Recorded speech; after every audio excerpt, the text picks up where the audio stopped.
North Division standings in the Big 12. Boomer Schooner ready to rock and roll. Nebraska and Colorado tied atop the division at 4-0. They have a showdown coming up later this month, a game you'll see on ABC. Meanwhile, in the South, Oklahoma and Texas tied for second at 2-2. The Sooners still with a shot at winning the South Division. Good afternoon, everybody. I'm Mark Jones, along with John Spagnola. This is the 77th meeting between these two teams. And, John, for a squad that's just won 2 games, a lot of excitement here in Norman. That's exactly right. Well, you know, Mark, it usually takes about half a season for a new head coach and his football team to get acclimated to one another. In the case of Oklahoma, this is especially true. I mean, this team played horribly in the first half of the season. But ever since their watershed victory against Texas at midseason, hey, they're a respectable 2-1 in their last 3 games. Now, for Nebraska, the defining moment occurred early in the season in their loss to Arizona State.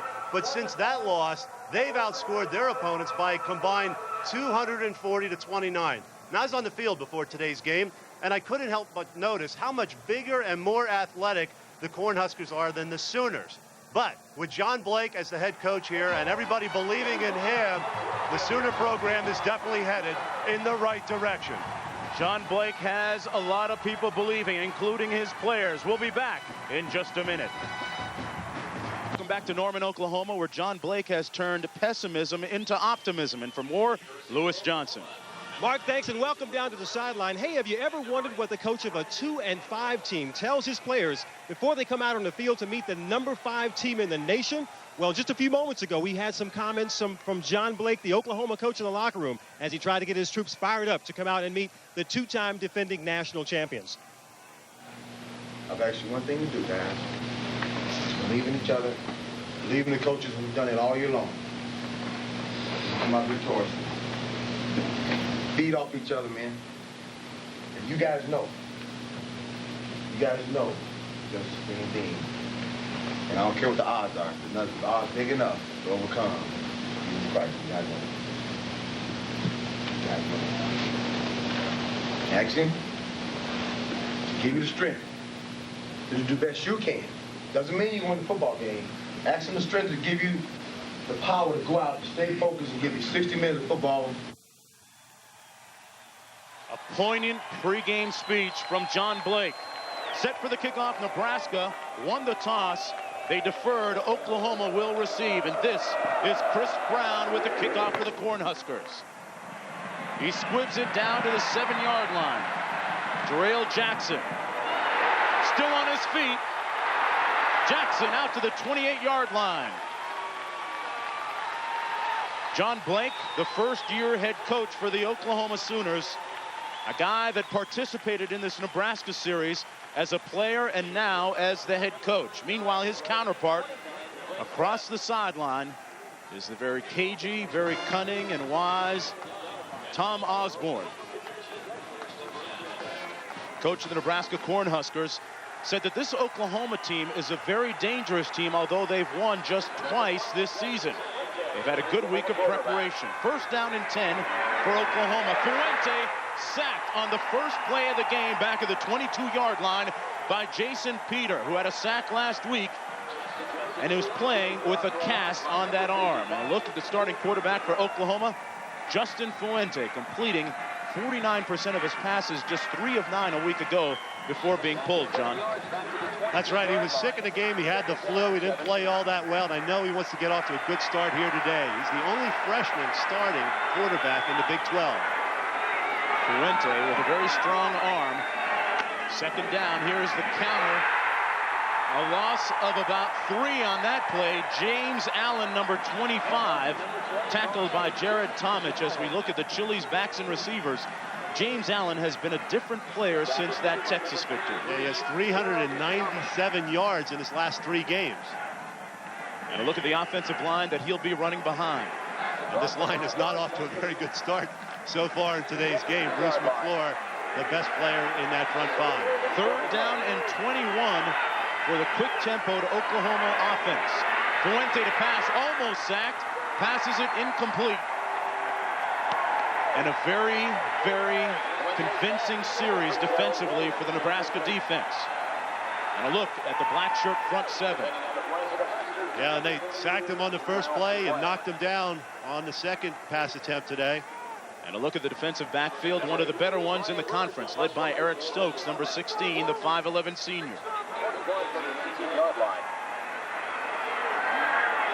Nebraska's number 21, David Dunning. Punting is number 82, Brian Lewis, who gets off a nice high spiraling punt back at the 37-yard line. And the Cornhuskers will start off with very auspicious field beginning after that 11-yard return. And there's a look at the starting quarterback for Nebraska, Scott Frost, who last week 12 of 16. Osborne says he had his best week ever at Nebraska last week. He looks a lot more comfortable now. Each week he seems to gain more and more confidence running this football team. After that 36-yard punt, Nebraska has the ball at the 48-yard line. It's Scott Frost, a transfer from Stanford University. Handed off on first down to Amon Green. Green, the sophomore, 6 feet, 215 pounds. As we look at the Chili's backs and receivers, Brian Schuster, the lead blocker on those ISOs they like to run. Yeah, he's a guy who doesn't carry the ball much, but those tailbacks need Brian Schuster to open holes for him. And one of the best offensive lines in college football, John. And Adam True doesn't get a whole lot of attention because there's so many other good players, but he's a good athletic left tackle, playing very well this year. Second down. They hand it off again to Green, who was brought down just over Oklahoma side of midfield at the 49 by Travian Smith. Smith, number 36, and Tyrell Peters, number 45, a guy who runs a 4.5 40, good speed and strength. 3 straight years he's been leading that team in tackles too. Mike Woods seizing the starting position for Oklahoma on the corner just last game. Just a true freshman. You think he's a little nervous today starting his first game? Third down and 8 for Nebraska on their opening series. Cross the pass, and it's incomplete. A catchable ball that was dropped by Amon Green out of the backfield. And Frost had that happen to him a couple of times last week as well. It'll be time for the Cornhuskers to punt. Absolutely. I mean, he certainly cannot fault Scott Frost. He threw that ball right on the numbers of Amon Green, and he really juggled the thing and almost got it to a point where it could have been intercepted because he bobbled it so much. Green there talking with quarterback coach Turner Gill, a former great at Nebraska. Jesse Cush into punt. He's standing on his own 37-yard line. This season, Cush has 13 punts inside the 20-yard line. Oklahoma brings a little pressure, and Jackson fields it at the 11. Jackson brought down at the 14-yard line. Jackson, a dangerous punt returner, but just returned that one for 3 yards after the 38-yard punt. We're just underway in Norman. Stick around. The Big 12 conference standings taking shape by the moment. Nebraska leading the North Division as we look at the game scheduled this afternoon. Kansas trying to bounce back from their loss last week. And Texas got his 4 players back. It was announced this morning anyway that that whole scandal with the lunch and everything else, those players will be able to play in that football game. And James Allen stopped up on first down by Terrell Farley, number 43, the All-American candidate who missed a couple of games earlier this season. This series has been an extremely competitive one throughout the ages. Only 5.3 points separate the two. That's the average margin of victory in the last 10 meetings. Nebraska has won the last 5 in a row. And Fuente steps up to the line of scrimmage and calls a timeout. On their first series, they lost 11 yards. They lost 1 on that last down. We'll be right back. Jeep, makers of the new award-winning Jeep Grand Cherokee. Valvoline, the #1 choice of America's top mechanics. People who know use Valvoline. Discus Athletic Activewear. Discus Athletic, one thing to wear for every sport. And Chili's Grill and Bar, home of the Big Mouth Burgers.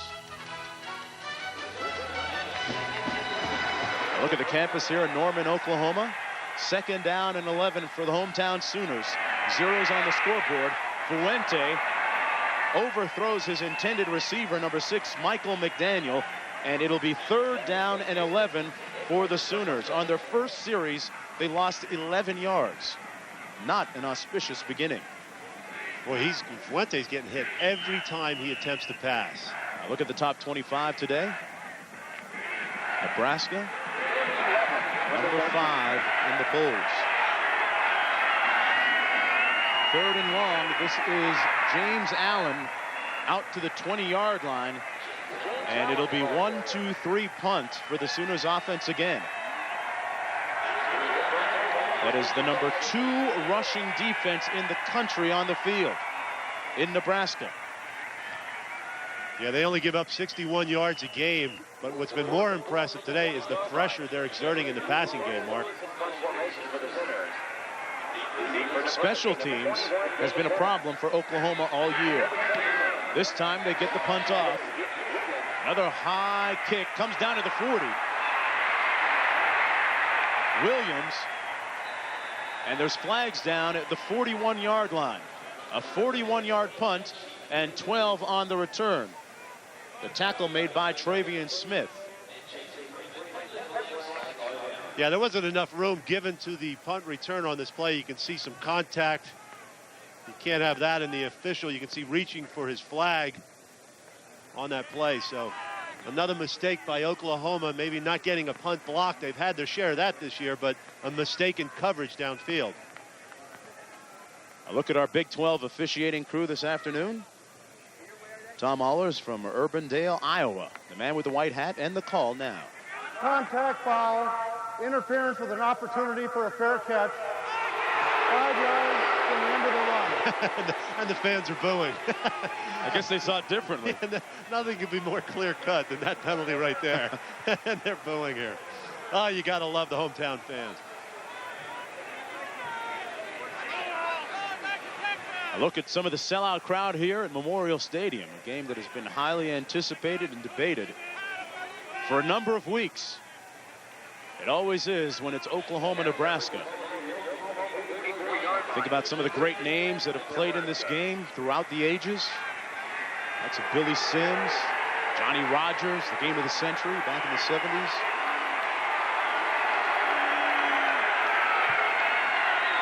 Ball on the 44-yard line, 1st and 10 for the Cornhuskers out of the eye. The toss.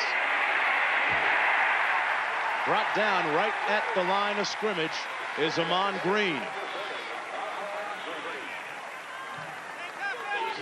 And there's more of the top 25, the second 10. Northwestern and Penn State, number 11 and number 15 in a key matchup later on today. Boy, Northwestern still getting some great breaks, huh? Yeah, they know how to win the close ones, that's for sure. 2nd down and 10 out of the eye. Play fake. Frost has a man open downfield and he barely overthrows him.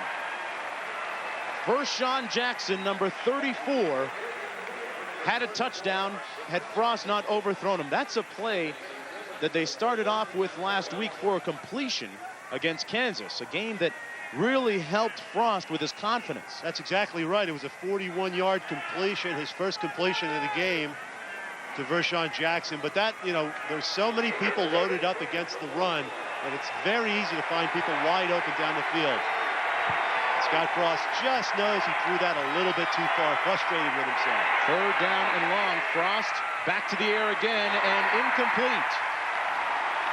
And I think there you get an idea of, in a known passing situation, Nebraska is a lot less effective than when they work off of play action. But 2 good defensive stands by Oklahoma, and both times Nebraska had very good starting field position. Frost now 0 of 3 on the day.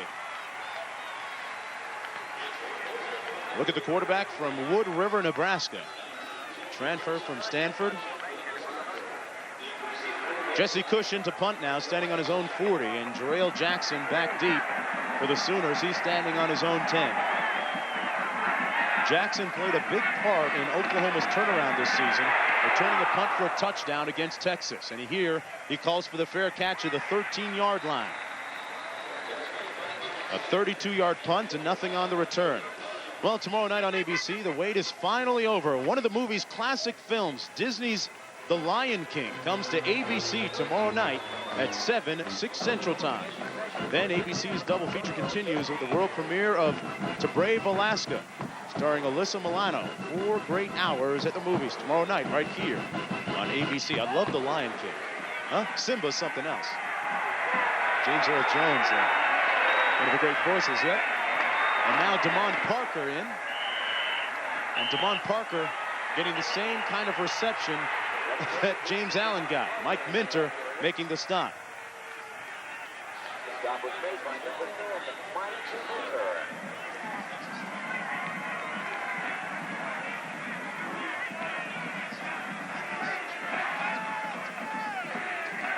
Pick up a 2 yards to the 15-yard line. There's a look at Winder, the offensive coordinator for the Oklahoma Sooners. Came over from Texas Tech. Damon Parker stopped up at the 15-yard line by Jason Peter and number 98, Grant Wistrom. Wistrom from Webb City, Missouri, 6'5", 250-pound junior. Has 7.5 sacks to lead the team. Wistrom and Jared Tomich, two tremendously talented bookends playing on the end for Nebraska. 3rd and long, Fuente to pass, and he's sacked back at the 11-yard line by Tomich. So if one doesn't get you, the other one usually does. Tomich had a sack last week, now has 4 on the season, and it's time to punt. He's one of 4 team captains on that black shirt team. And he was just named as one of 4 of the finalists for the Lombardi Award.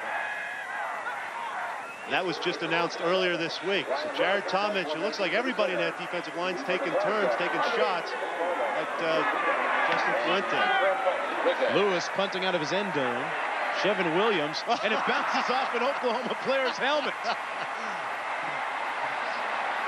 No, guys, No, I don't think that can happen. That's not in the rule book. But you know what? If you're ever in doubt, take the football and run in the end zone. Let them sort it out later. That's what Arizona State did in overtime against USC, and it worked for them. One more look. Mo Little, poing. That's using your head, right? Love those cerebral players. We'll be right back. Oklahoma laid a real turkey on that day. I don't know. That turkey better hide. Get out of there. It's getting close. Yeah, don't go out in the clearing. It's getting close. Green and Schuster out of the eye. This is Amon Green, who is rocked at the 50-yard line. Number 92, Baron Tanner, made the convincing stop. And let's go downstairs to Lewis Johnson. Mark, thanks. Just a bit of a follow-up regarding these two teams playing each other. They are scheduled to take a 2-year hiatus because of this new Big 12. You know, they've been playing since 1928. But if they can work it out, they'd love to keep this big, great shootout going on, maybe in a non-conference format. Mark? Be a nice thing to see. The Big 12 causing some changes in this rivalry. One consistent thing, though, tough sledding up the middle. Number 93, Martin Chase and Baron Tanner making the tackle that time for the Sooner defense. It'll be 3rd down and long for the Cornhuskers. Green now has rushed 5 times today for a total of just 2 yards. Very uncharacteristic for Amon Green, and not staggering totals by any stretch of the imagination for either side.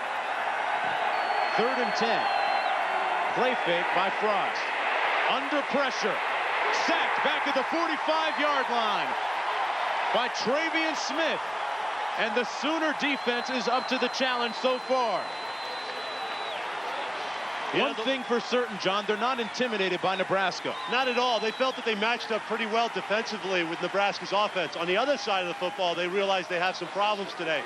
You see, the play-action fake on 3rd and long does not necessarily help Nebraska's offense. Scott Frost has to turn his back downfield. Now he has to locate receivers, and it just gives the defensive lineman more of an opportunity to get headed upfield. I am not a big fan of play-action on 3rd and long.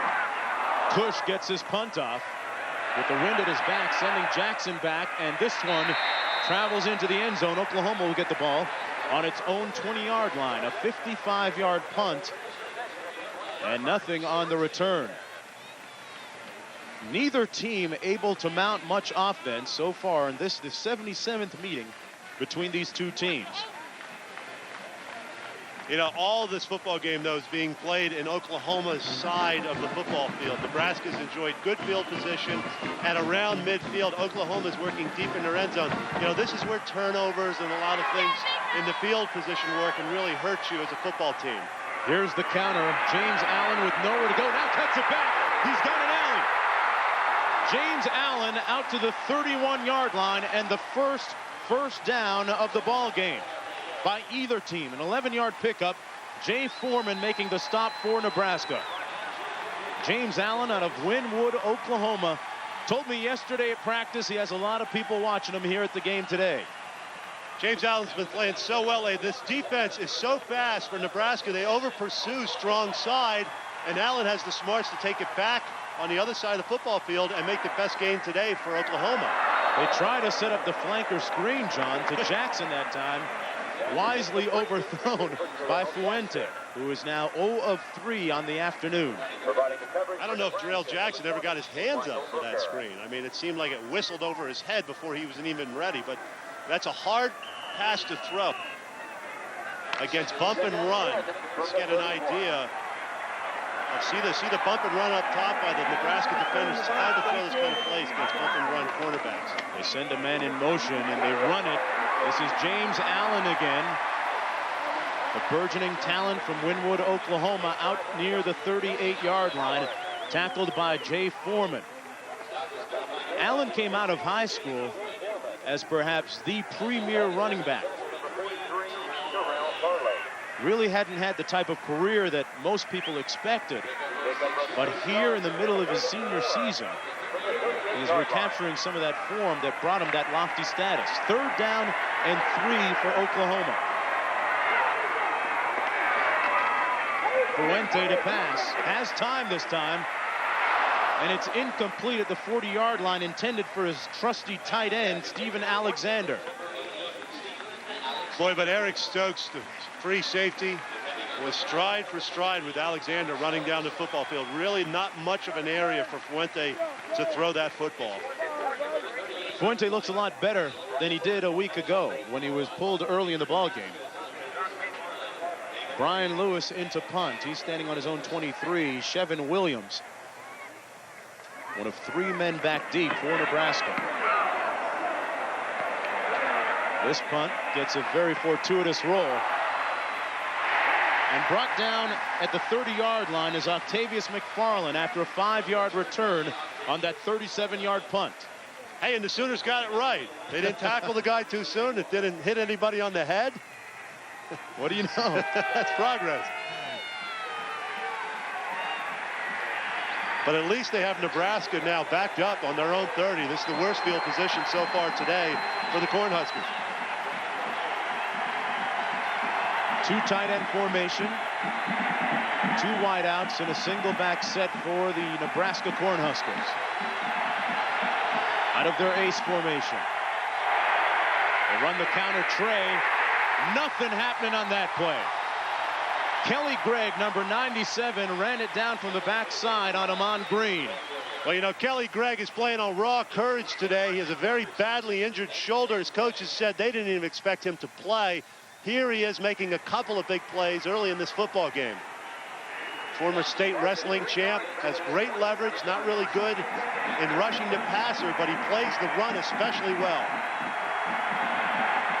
They've rushed it 6 times for -1 yard. Cross on the flanker screen, incomplete and almost picked off that time. This is a swarming crimson and cream defense for Oklahoma today.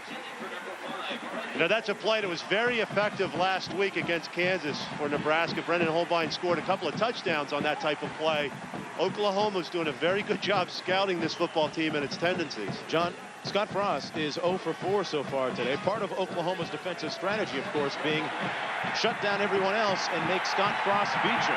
Keep in mind, Amon Green dropped that first pass, and his confidence gets going early if he can get some early completions. 3rd and 13 out of the backfield. Here's his first completion, but it'll be far short of the first down. Amon Green brought down at the 31-yard line by Mike Woods. And if you don't think this crowd loves it, have a look and have a listen.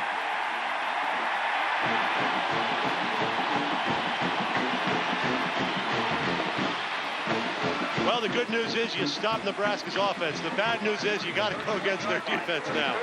And it has been tough going so far for the Sooners. Cush punting. His 4th punt already. I think he punted just twice last week. High snap, but he gets it down. They bring pressure and barely get it off. Jackson back at the 19, and he fumbles it.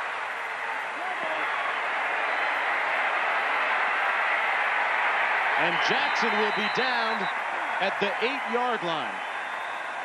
Tackled by Brendan Holbein, the starting wideout for Nebraska. 51-yard punt, -8 on the return.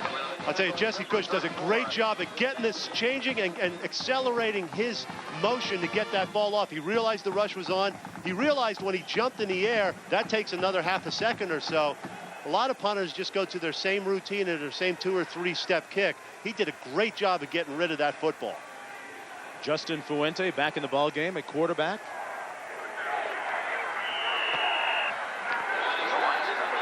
.316 remaining in the first period. 0s on the scoreboard.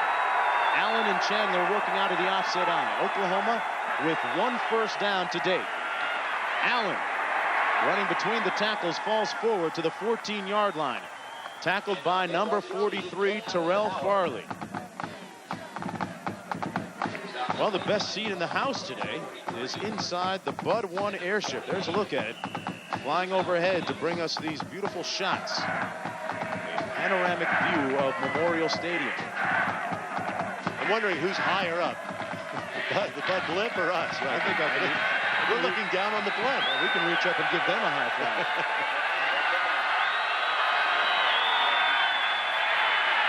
They run it up the middle this time, and it's the fullback, number 32, Dwayne Chandler, who has about 2 or 3 on the play. Tackled by 44, John Hess of Nebraska. It'll be 3rd down and about 7 to go.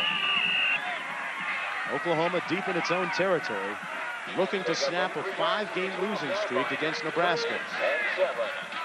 And this is the tough situations, the known situations that Dick Winder wanted to keep this offense out of.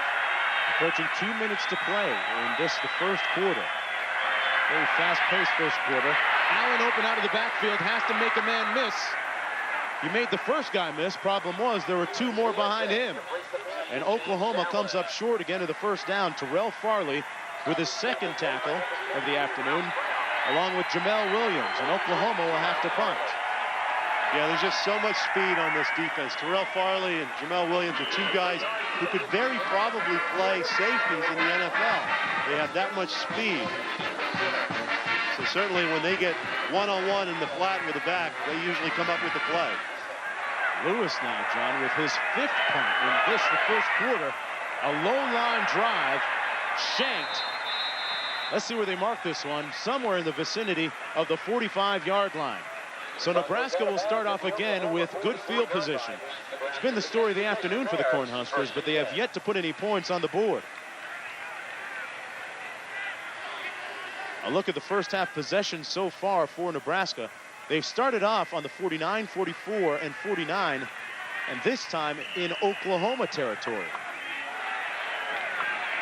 1:20 remaining in the first quarter.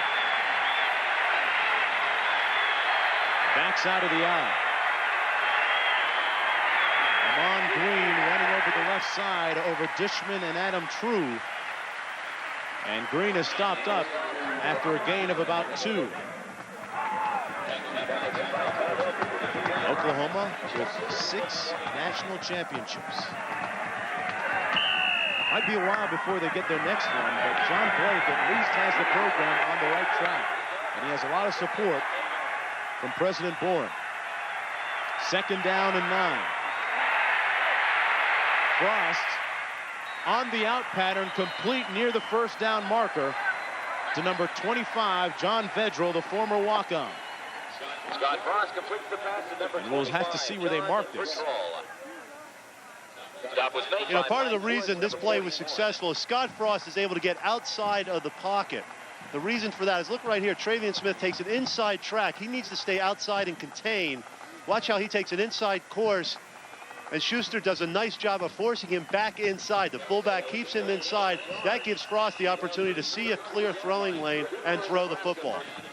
Frost doesn't have the picture-perfect throwing motion, but he got it there that time. And it's serviceable for this offense. He's better off throwing off of play action than he is dropping back.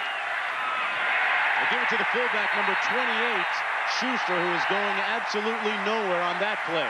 Number 97 again, Kelly Gregg. Coaches call him the ultimate yes sir, no business, no frills, Happy Meal guy.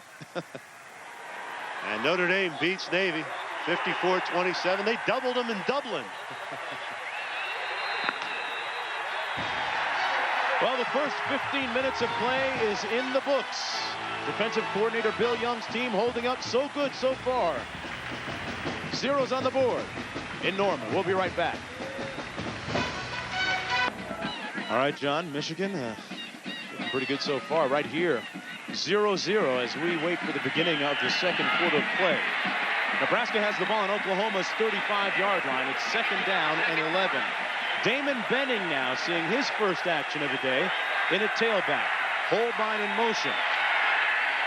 Under pressure, Frost wisely, astutely throws it away. And it'll be third down and 11 and a late flag down. The official indicating maybe grounding. Yeah, that's exactly right. And Scott Frost, of course, pointing out to him where his intended receiver was. Keep in mind, there's a difference between the NFL. If you're outside of the pocket in the NFL and you throw the ball away, there's no flag for grounding. In college, there is, if you throw the football away. Now, there's a side judge downfield. He's talking to the referee, and they're talking about where the football went in relation to the intended receiver. But Oklahoma does an excellent job right there. Looks like he's going Brendan Holbein, number 5. Now, that's certainly an intended receiver. But the ball was thrown in a way that it was thrown out of bounds. Disregarded. There's a receiver in the area. Certainly a good call by the official. A good no call. Isn't that what they say? Sure. Yeah. You know, one thing's for sure, though. I'm impressed with Oklahoma and the job Bill Young is doing. There's Tom Osborne. I mean, this is a very poor pass defense.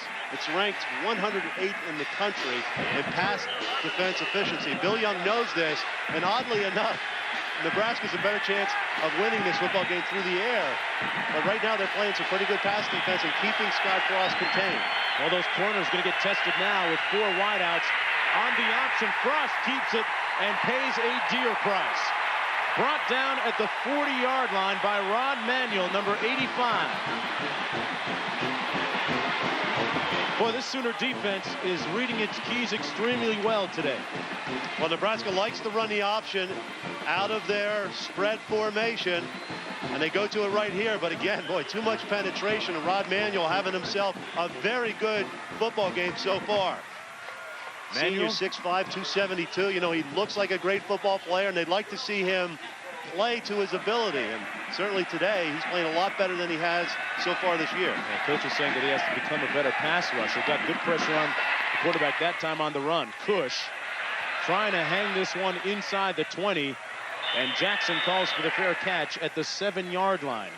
Oklahoma once again pinned deep in its own territory after that 32-yard punt. And folks, you see the press box there. That's where we are. We were looking way down on that punt. You know, I would have liked to see Jarrell Jackson let that ball, see if it would go into the end zone, even though it was a high floater. The general rule is field it outside of your 10-yard line. That ball had a chance of hitting and skipping into the end zone. And it also had a chance of getting down, but if you're on the 7 or the 3, there's not a whole lot of difference. If you can get out to the 20, it's a big difference. A lot of times you'll see those spirals bounce in the same direction. Damon Parker gets the handoff on 1st and 10. Parker lucky to get back to the line of scrimmage. Parker, the 5'10", 181-pound redshirt freshman, stopped up by Ogert and Peter that time. He's from Tulsa, Oklahoma. Former high school sprinter. Quiet and reserve type. Has legitimate breakaway speed. Runs a 4.440. His breakout game was 243 yards rushing against San Diego State earlier in the year. Just underway here in the second quarter. Fuente hands it off to Parker again, who runs over the left sideline, gets near the 10, brought down at the 9-yard line. You know, you're seeing right now that the offensive line is just overmatched right now by that defensive line for the Cornhuskers. They are so good, they're so strong and so quick, and they love to get the upfield penetration. This is a team that puts a lot of pressure on an offense. Now, Texas Tech, a couple of weeks ago, had some success running inside, and of course, this offense with Dick Winder running it is very similar to what Texas Tech did, but you can see third down conversions. Well, Nebraska's 0 for 5. Oklahoma hasn't had a whole lot of success either. Oklahoma, John, facing 3rd down and 7. They need to get to the 17-yard line. Fuente to pass, has time, and overthrows his intended receiver, number 8, Brandon Daniels. He was covered closely by Michael Booker, number 20, in Oklahoma. The popular refrain repeated over and over so far today, we'll have to punt. You know, we better take a look at that NCAA record book and see what the record is for combined punts in a football game, because I think we're on a fast track for that record. Oklahoma's 6th in the afternoon coming up, John. Brian Lewis's leg will be tired when this one is going if this trend keeps up. Chevin Williams, Octavius McFarlane, and Damon Benning back deep. This will be Benning who lets it bounce out of bounds at the 40-yard line. A 50-yard punt. A look at the engines of the Boomer Schooner. Zeros when we come back. Where the score is 0-0 between Nebraska and Oklahoma. Nebraska with more auspicious field beginning and position so far today, but they haven't been able to cash in. Both teams punting a lot, frequently. A total of 11 punts so far today. That's a game's worth of punts, and we still have 12 and a half minutes left in the second quarter. 2 tights and 2 wides, a single back set for Scott Frost, who fires incomplete for Vershawn Jackson, number 34. A catchable ball again.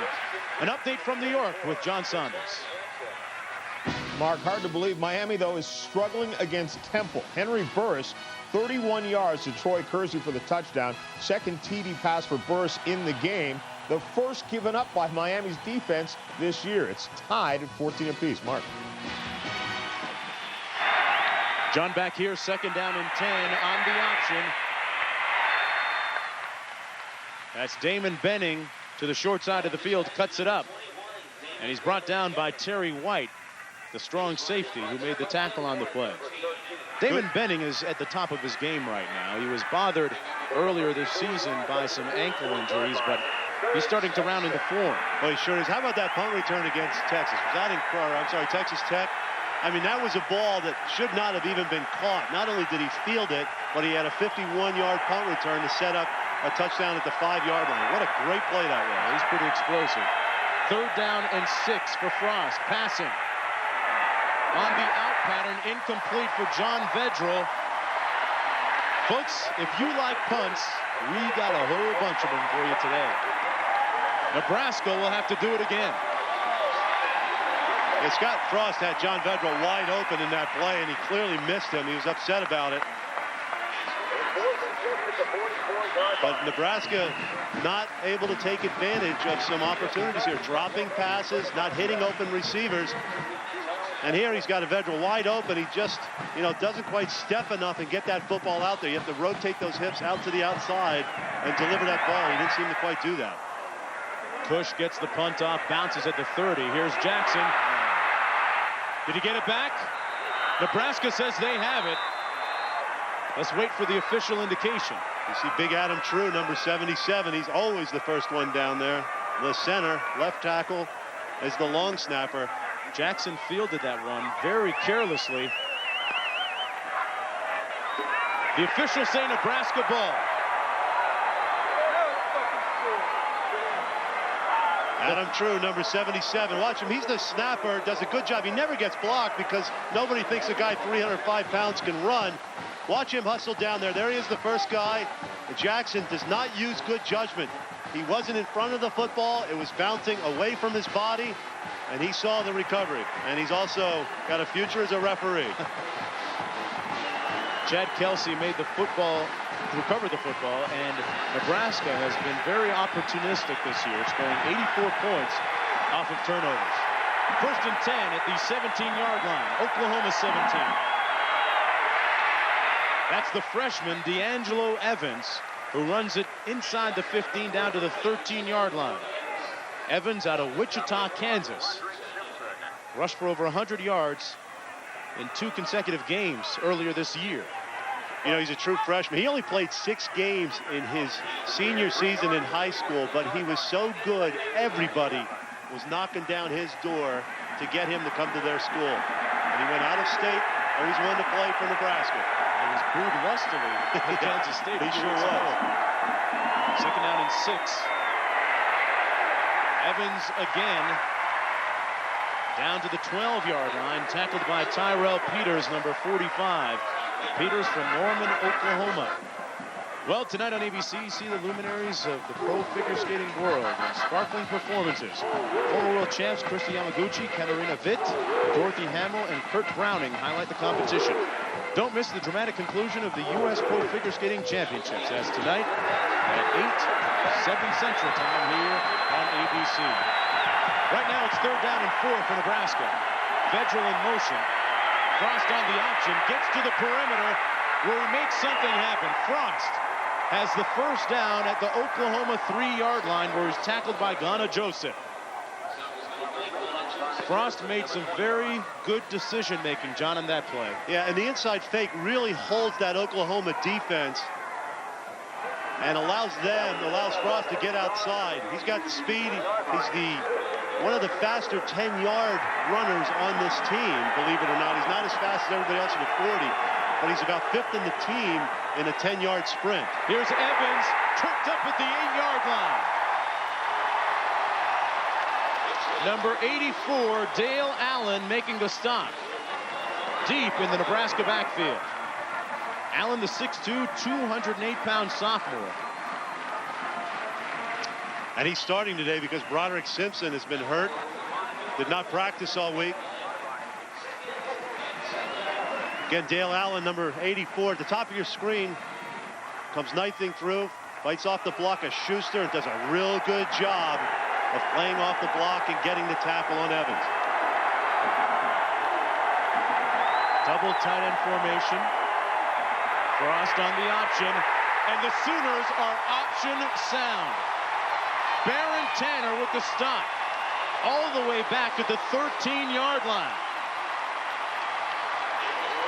Defensive coordinator Bill Young for Oklahoma said they would have to be option sound, and they have been on the last 2 plays especially. Yeah, they are. Nebraska likes to run the option out of every formation, so you have to be aware of what you're doing defensively. But Baron Tanner, without hesitation, by Bill Young, the defensive coordinator, told us Baron Tanner is playing the best of everybody in that defensive line.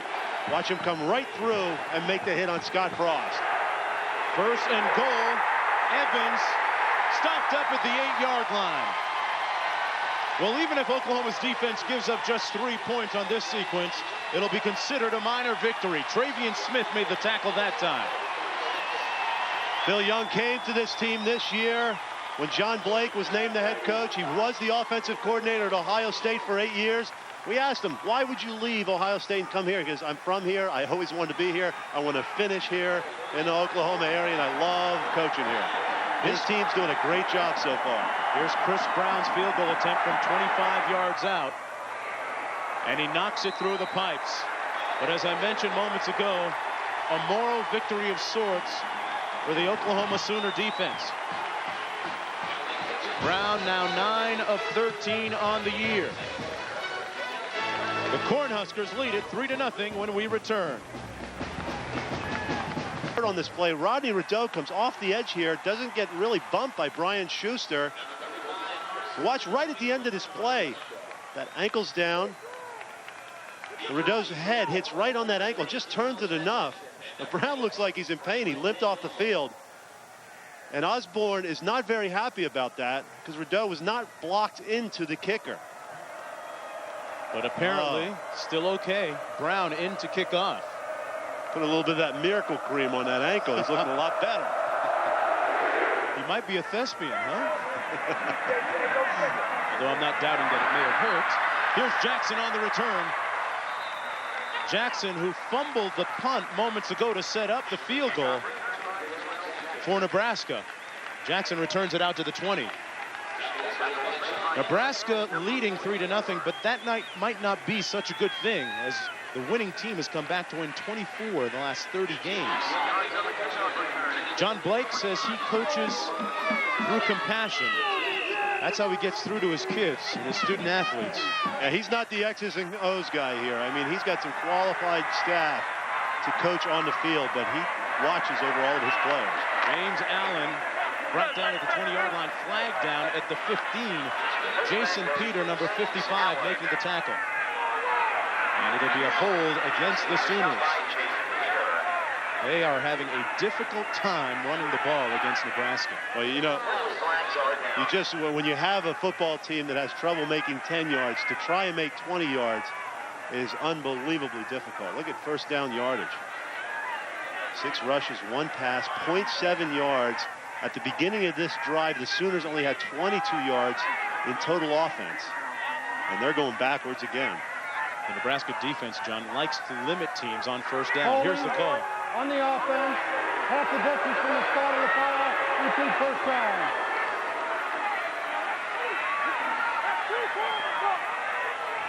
Now, if half the distance is on the 8-yard line, 7-yard line, that means the hold occurred on the 14-yard line in the backfield, because it's from the point of the infraction. 4 wide receiver set. And they hand it off to Allen, who finds a crease out to the 13-yard line. So many things have to happen for Oklahoma to be successful against Nebraska. And here's what the head coach had to say about those things. I think it's going to be a game to where we cannot allow this team to get ahead of us because they're so good. They're very strong and fast on defense. Their offense is a clock-running offense. They can run timeout by just running the football. And they're a much better football team than Oklahoma. But again, these kids believe. So whatever the outcome may be, we'll continue to fight the game for 60 minutes. 2nd and 17. Allen makes the catch, but he's brought down immediately at the 17-yard line. John Blake, you just heard his comments. He said that this Nebraska squad is the most awesome team that he has seen. Well, it's not easy. I mean, it's easy to be impressed by the Cornhuskers. Sure, especially defensively. I mean, offensively, they've done a good job in games this year, but the defense, in a lot of ways, sets up the offense with creating turnovers and just wearing down another team. The amount of time that your defense has to spend on the field, because this defense from Nebraska loves to go 3 and out. Right now, 3rd and long for the Sooners. Quick 3-step drop, picked off, and what an interception that was. Number 56, Jay Foreman, looked like a wide receiver on that interception. From Eden Prairie, Minnesota, the son of the former NFL running back Chuck Foreman, Jay Foreman makes the pick. Everybody remembers Chuck Foreman with the Vikings. Watch the nice job he does dropping back. Alexander was in position. Boy, the ball's behind him, and he picked it off with one hand. What an athletic maneuver by Jay Foreman. He looked like Houdini. There he is right there. Hold it a second. I'm sorry. There you go. Look at that. I mean, he dropped deep, and another turnover here now by Oklahoma. And the give is to the fullback on 1st and 10. Number 45, Joel Makovica, takes it inside the 10 down to the 7-yard line. A 12-yard pickup and one of the few Nebraska first downs this afternoon. Makovica had a brother, Jeff, who played for the national champs last year. And it's 1st down and goal with 6:05 remaining in the first half. Nebraska got a field goal out of the last Oklahoma turnover. See if they can capitalize here. Frost at the 2, complete. Fumble. And Oklahoma has gotten it back. They may have gotten it back, but we're waiting for the ruling from the officials. Oh, and it looks like they're having a discussion over this one. They may call the play down. They're talking it over. Still no official ruling. Vershawn Jackson made the catch, number 34, and it's going to stay Nebraska ball. And Blake is hot. Jackson came underneath. There was a receiver at the end of the field. There's number 34 on the top of your screen, the left side. Now watch him catch the ball, work upfield. He gets hit by White. See if that ball is clearly coming out, and it was recovered then by Dale Allen, number 84. All for naught because D'Angelo Evans makes it a Nebraska touchdown. But the fans still upset about that last call.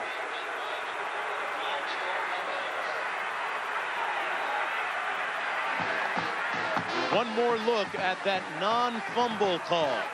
Again, Vershawn Jackson turns upfield. He's having a little trouble with the football right now. White comes in, strips it out. His knee's not down, his arm's not down, nothing's down. I mean, that's clearly a fumble. And then Dale Allen, 84, beats him to the football, and you can see him recover it. So definitely the Cornhuskers get a big break there, and the Sooner faithful are not all that happy about that play. And the second time today that Oklahoma has turned it over and Nebraska has converted. Dead ball, offside, on the defense, have the distance to the goal, with PTM time down.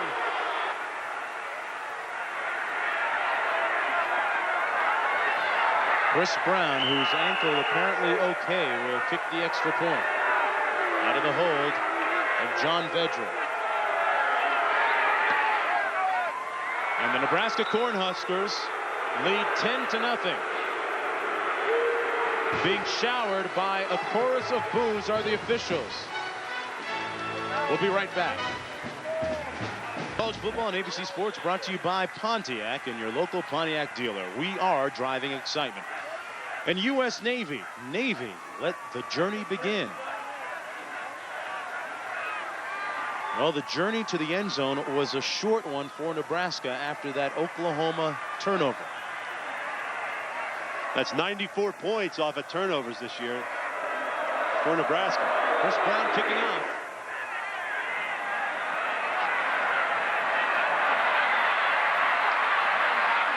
Allen on the return at the 14-yard line. But a controversial call just moments ago, John. Well, it was a bad call. I'll tell you why, because it's not only a fumble, it's an incompletion. Watch Vershawn Jackson and watch his hands, watch the football. He never really has control of this football. Look, he's still fumbling, still trying to get a handle on it. White comes in and strips it away. At the very most, that should have been an incomplete pass.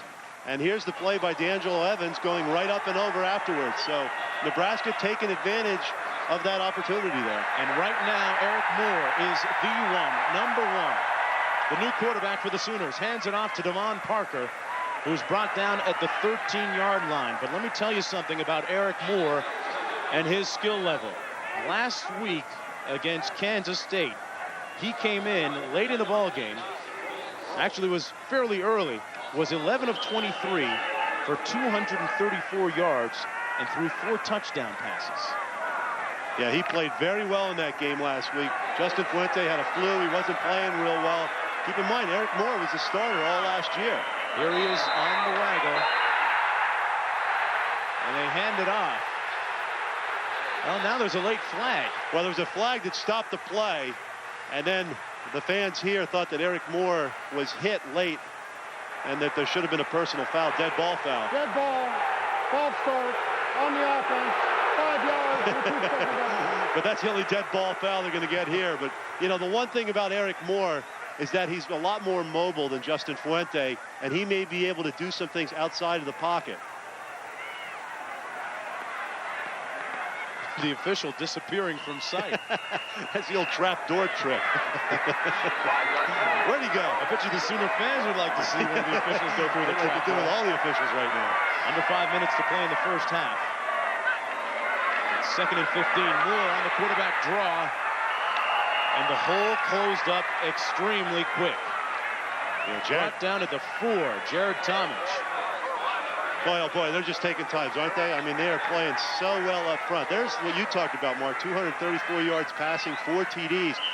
Most of those occurred in the 4th quarter. And a furious comeback by this football team. They had a chance to tie that game against Kansas State, but Eric Moore was picked off by Chris Canty with 95 seconds left in that game. Chris Canty's victimized a lot of quarterbacks this year. 0 for 7 on 3rd down conversions for Oklahoma today. They run the quick hitter to the fullback, finding no room at the 5-yard line. Dwayne Chandler stopped up for a gain of maybe 1. You know, this is what I talked about when we first talked about this team today, the difference in size and speed and athleticism from top to bottom. John Blake has got to fill his shelf. Dick Winder giving his offensive lineman a piece of his mind. But he's got to go out and recruit and get the kind of players in here where he can start to fill in and get some depth and talent, and then weight train these guys and get them to where the Nebraska Cornhuskers are. Out of his own end zone, Brian Lewis with the end-over-end punt. 45-yard line, that's Williams. And Williams brings it back to the 35. 39-yard punt and 10 on the return. Folks, coming up next is a clash in the Big Ten when number 11 Northwestern meets number 15 Penn State. USC hosts Washington. Maryland tries to tame Clemson, and Baylor tangles with Texas. Check your local listings for the game on your ABC station, and the game's available from your cable operator. 3:29 to play in the first half. 12 total punts today. Nebraska leads it 10-0.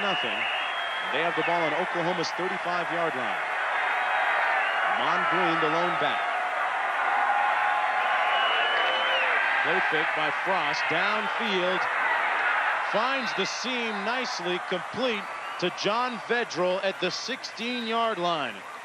Vedral was bothered earlier this season by a pinched nerve in his neck. That slowed him down, but he picked up 19 yards and a first down on that reception. That was a well-executed play. Scott Frost did a nice job at getting that football into Vedral. He was well covered, but off the play action, Frost saw the one-on-one coverage, threw the football to the right player, and did a great job of putting it where it had to be caught. First and 10, John, from the 17-yard line. 4 wide receivers. They run the option out of that set. And the Sooner defense has played its assignments well on the option. Broderick Simpson, number 51, made the tackle on Amon Green. And here's a guy who didn't practice all week. He was scratched from the starting lineup, and there's Simpson in there making plays. So Kelly Gregg, who's banged up, you can see that right shoulder. See that area where it's taped there? That's keeping that shoulder in place. Broderick Simpson, Kelly Gregg, a bunch of guys playing banged up here. But, hey, it's Nebraska. You got to play. When you look at number 51, Simpson, gives you an example of how John Blake disciplines his players. Simpson missed the team bus against Tulsa a few weeks ago, and Blake sat him out, didn't dress him. Well, you're still beating him up over that. Come on, leave him alone. 8 rushes, 1 yard for Amon Green. Not a great day, you know. Last couple of games he's had to leave. He had that turf toe injury against Kansas State, and I don't think he's quite fully recovered from it. That's an injury that can linger with you for quite a while. 2:56 on the clock. They're going to rewind the clock a little bit.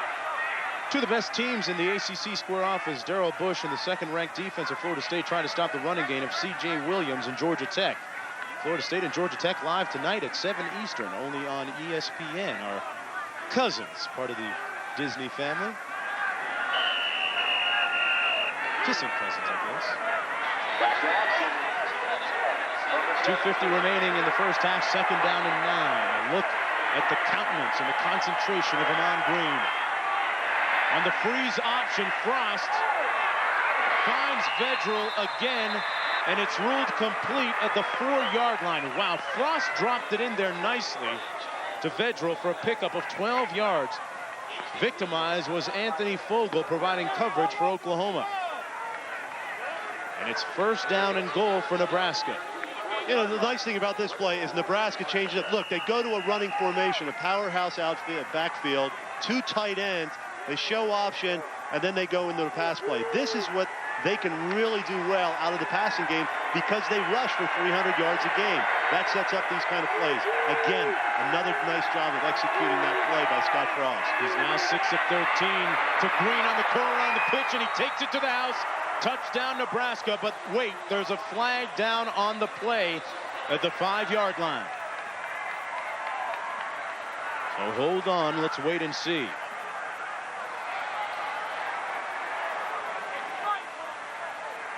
Well, when you play a football game in somebody's territory. Offside on the defense. Decline. Touchdown. So the touchdown stands, much to the chagrin and disbelief of John Blake. And as I say, when you play the game continuously in somebody else's end of the field, the mistakes, the turnovers, and the fact that you're not moving the football offensively, you just start to see that the Sooners are getting worn down, not only physically, but mentally in this football game. Yeah, John, they work with a short field, too, which makes it much easier. Nebraska now leading 17-0. We're going to take a break and check in now with John Saunders. Coming up on Valvoline Halftime 96, all the day's scores and highlights. Plus, Todd, you had a chance to go to Chicago and meet the miracle worker. Yeah, Gary Barnett, very impressive guy, very charismatic, and the magic continues. It's all coming up on Valvoline Halftime 96. All right, John, back here, 17-0. Nebraska leading Oklahoma. Look at the last touchdown run by Amon Green. Well, last time they got in a formation like this and they threw the football, the Oklahoma defense is set back a little bit. And now they execute the option to the short side of the field with the efficiency that everybody's been accustomed to seeing here at Nebraska. You know, the average starting position has been the Oklahoma 44-yard line for all of Nebraska's drives here in the first half.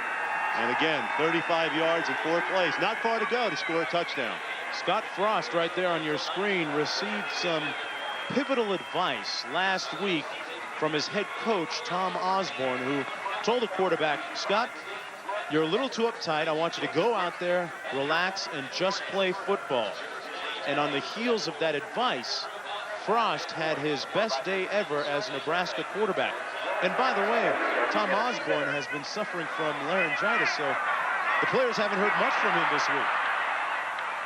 But their game is speaking loud and clear. They lead 17-0. Brandon Daniels brought down to the 13-yard line on that kickoff. Well, the Budweiser blimp, and it's eyeing the sky. There's a look camera. Proud to provide you with these live shots 1,000 feet above Owen Field. And we're about 990 feet above Owen Field. Well, you know, Oklahoma's playing true to form so far. Every game so far this year, they've fallen behind early. They either lost those games or they've mounted furious comebacks in the second half. And again in the first half today, they have not played very good football. Eric Moore, John, in on his second series. James Allen brought down, calling for a face mask. And there's the flag, albeit a late one, at the 20-yard line. Terrell Farley made the tackle, and he points to himself and says, my bad, it's on me. No doubt a face mask. Farley, the former Baptist candidate.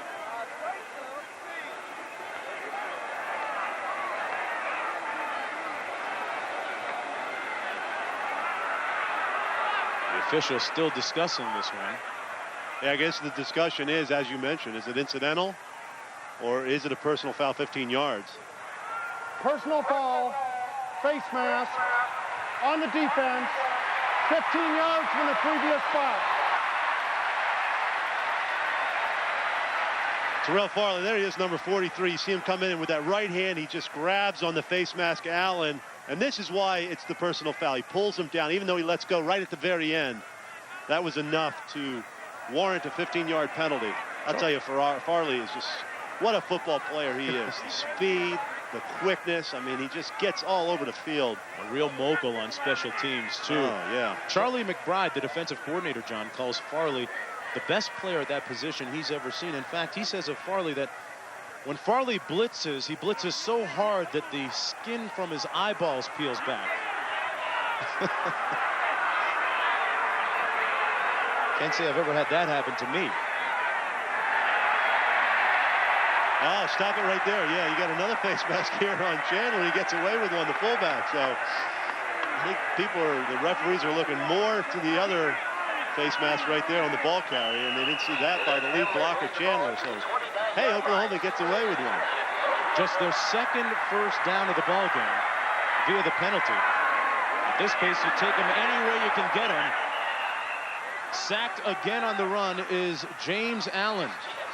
Mike Rucker, number 84, with the tackle for loss on that play. He's second on the team with 6.5 sacks.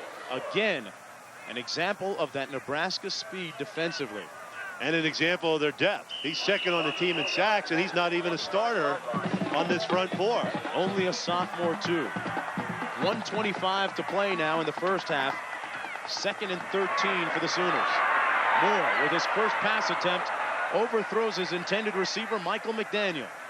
And it's 3rd and long. And I think there's a guy they have to manage to get the football to. Michael McDaniel played very well against Chris Canty last week. He had 124 yards in receptions. Over 100 of that was in the 4th quarter. Now, Canty's an All-American and a very good cornerback. They played a lot of bump and run coverage. That's what Nebraska does defensively. That's a little bump and run coverage right there, too. But I think McDaniel, if they can get the time, he's a guy they have to get the football to. McDaniel, a guy whose career has come alive under John Blake. Over the middle, incomplete, intended for Gerald Williams, who was open on the play, but who was short of the first down. Mike Minter, number 10, put the wood on him. And Oklahoma will punt. Yeah, and Eric Moore would like to have that one back. He had a player open, a chance to make a play, and he overthrew that football in the middle of the field. Moore is a licensed minister. Maybe needing a little divine intervention in this game. Yeah, maybe Winder's telling him he should have been deeper on that play. That might have been the receiver's fault, as is often the case when a ball is thrown awry. Oklahoma punting, and Lewis gets off a great one. Driving Williams back to the 23. Chevin Williams brought down at the 30-yard line, a 53-yard punt, 7 on the return. We're going to take a break, but let's check out some other programming on ABC. That's Damon Benning running between the tackles, gained maybe 2 yards. You know, Mark, you were talking about Scott Frost and the fact that Tom Osborne had spoken to him and how it soothed his nerves a little bit. I like what he said earlier in the year, too, when he took over this football team. He said, you know, people don't follow other people because of titles. He said, I've got to earn the respect of my teammates. I have to show courage, and then they'll follow me. And I think as this season has progressed, his play has gradually improved, and this team is rallying around him, and there's no question he's the leader now. And speaking of Scott Frost, boy, there's action abound here. A rugby game. They gotta get that scrum going a little better. What's this guy doing here? It looks like it's ballet. What is that? Rugby players don't stretch. Warm up, but they don't wear any pads either. These guys are posing for a statue there. What is, you know what, rugby was the sport, the forerunner of football. I mean, football has its origins in this sport here, but I don't know if any football player did those kind of things. And that, of course, just next to Owen Field in Memorial Stadium. John Blake might want to go recruit some of those guys. Rugby's a great sport. It's just an excuse to get together, drink afterwards, and sing songs, isn't it? Yeah, but I want to keep my ears on my head. I don't want them ripped off. There are too many horror stories about that in that sport. Out of the shotgun. A play they like to run. Benning gets the handoff. And he's met at the 31-yard line by a slew of tacklers for Oklahoma. Gregg and Tanner among them. It'll be 3rd and long now for Nebraska. Probably looking just to burn the clock and take a 17-0 lead into the locker room at halftime. I'm Mark Jones along with John Spagnola and Lewis Johnson. Nebraska leads Oklahoma 17-0, and this is the 77th meeting between these two teams. A series that has been continuous since 1928. Oklahoma trying to snap a 5-game losing streak against their foes from Lincoln. On the draw, Benning finds a hole and has the first down at the 43-yard line with 6 seconds to go. They stopped the clock after the 11-yard pickup. Broderick Simpson made the tackle for the Sooners. This sold-out crowd of over 70,000, extremely quiet. And there's the Boz, one of the greats here at Oklahoma who used to play. A little smaller these days. He doesn't have that hairdo he used to have either. What was that, a mohawk cut or whatever? Called it the Boz. Is that what it was? Yeah, named it after himself. Why not? When you're good, you can do that kind of thing. Frost incomplete to end the first half of action. Tom Osborne and his crew leaving the field leading 17-0 after 30 minutes of play. Valvoline halftime is next.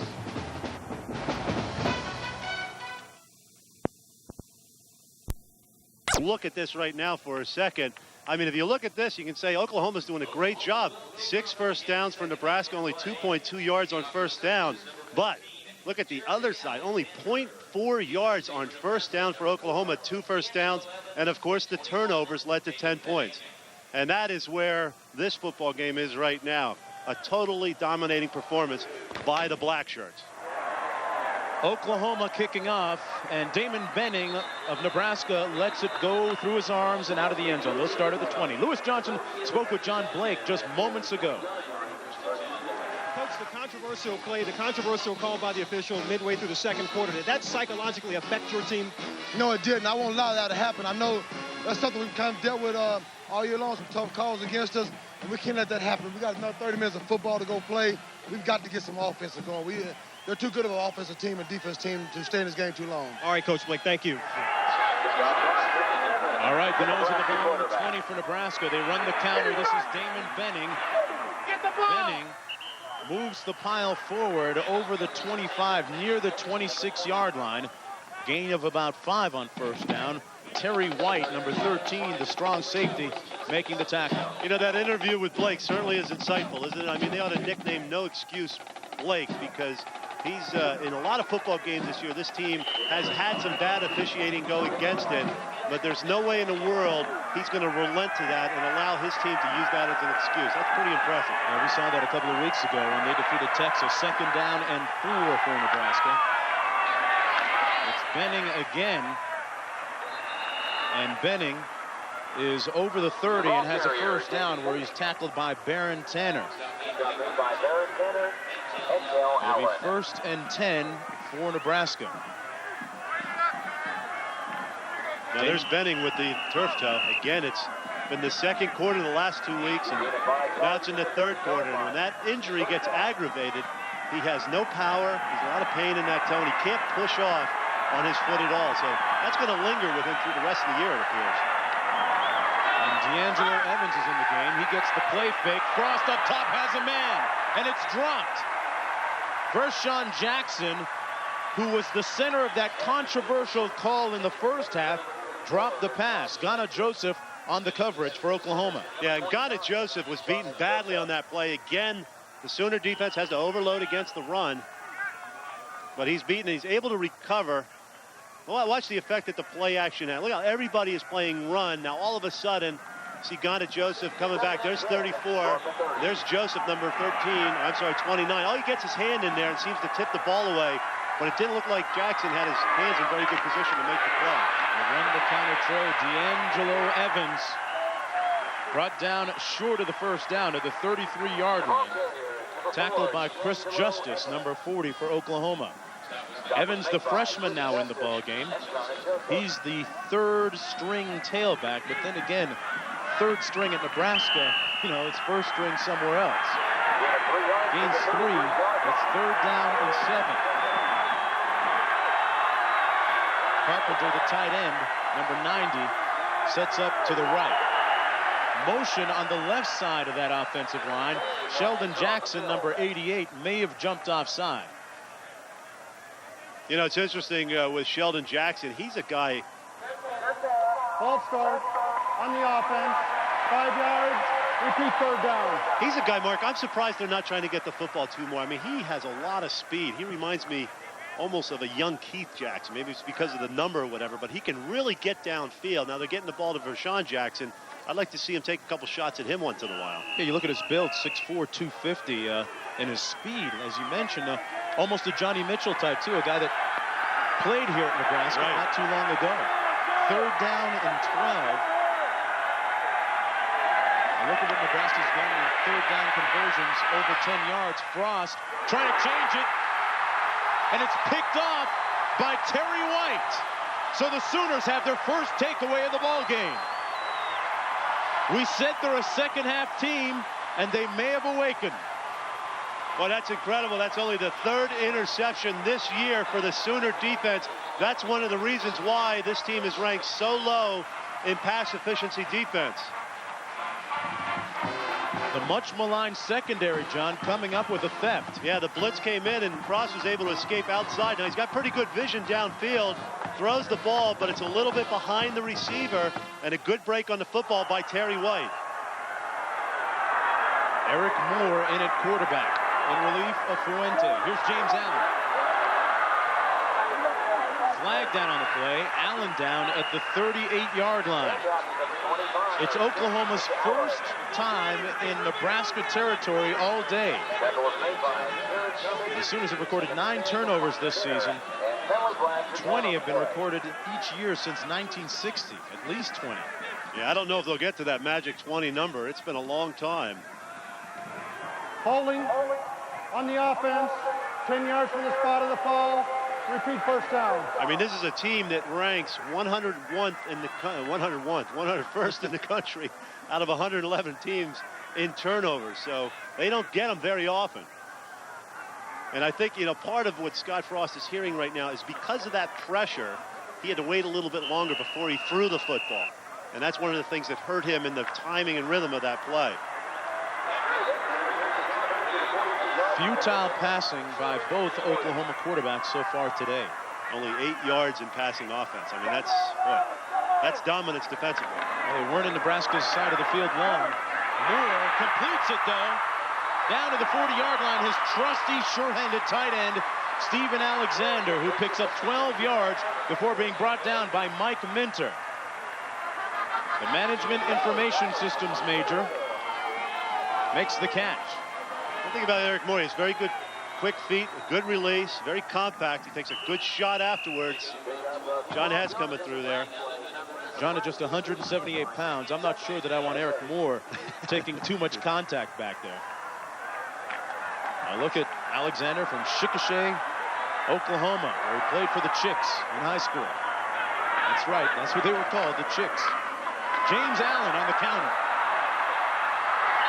Allen steps out of bounds. Not sure he stepped out after or before the first down. Eric Stokes, the free safety, pushed him out. Boy, Allen is running with so much more confidence, isn't he, on this football? I mean, up to the Texas game, he had 170 yards in rushing this year. Since then, he has 397 yards in his last 3 games, only 2.3 today. And here's a guy who was really a victim of all the hype coming out of high school. Everybody expected him to simply be the next Heisman Trophy winner here at Oklahoma. It just didn't happen for him. 3rd and 2. Allen has the first down. Still on his feet and brought down to the 28-yard line. James Allen and his teammates on the sidelines coming to life. Jamel Williams made the tackle. Just good old basic power football. Sammy Williams, 75. Steven Alexander, the tight end, all getting a good surge up front. Alexander comes off and gets another block downfield. And that's one of the ways to attack this Cornhusker defense, is to go right at it and try and do some tricky things and misdirection stuff. They have so much speed, sideline to sideline. They are very difficult to attack that way. John, that was Oklahoma's first 3rd down conversion of the ball game. Allen stops on a dime, dives forward to the 25-yard line, where he's brought down by Grant Wistrom. And that's some of the confidence you see. I mean, that was a nifty move in the backfield to escape Jason Peter, the brother of Christian. James Allen, not only a very elusive runner, John, but a very good receiver out of the backfield, too. A very vital part of this Oklahoma offense. 2nd down and 6. Twins to the left of Moore. They run it to Allen. And Allen gets back to the line of scrimmage, maybe gained a yard. There'll be 3rd down, about 6 to go for Oklahoma. Jeff Ogard, number 97, making the tackle. Panoramic view of Memorial Stadium and Owen Field here in Norman, Oklahoma, on an incredibly sunny and clear day, albeit cool and breezy.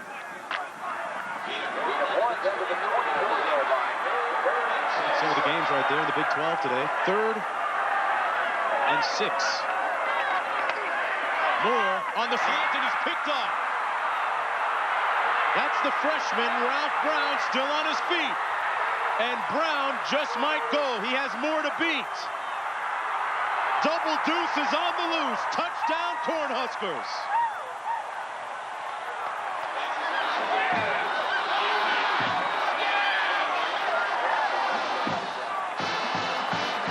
An 83-yard interception return for a touchdown.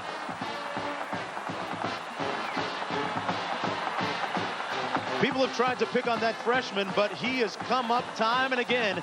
That's his 3rd interception of the season. From Walnut, California, Ralph Brown. Some people think, or thought, the operative word being, that he was the weak link in that secondary. But he proved otherwise there. Chris Brown now in for the extra point. And that takes a lot of steam out of the Sooner engine. Out of the hold of John Vedral. Brown converts the extra point, and Nebraska leads 24-0. A rookie, a freshman, belying his years. Oklahoma leads. Nebraska leads when we come back. Well, that's tomorrow, but next Saturday at 3:30 Eastern, the Gridiron Greats are on ABC.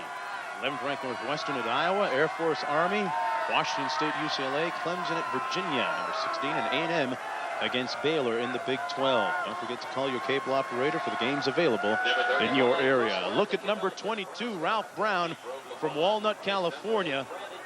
One of the skills that you must have, or at least acquire, to play cornerback, you have to have amnesia. Forget when you get burnt. And Brown has done a good job of that this year. People tried going his way early, but he came up with a big interception and a touchdown that time.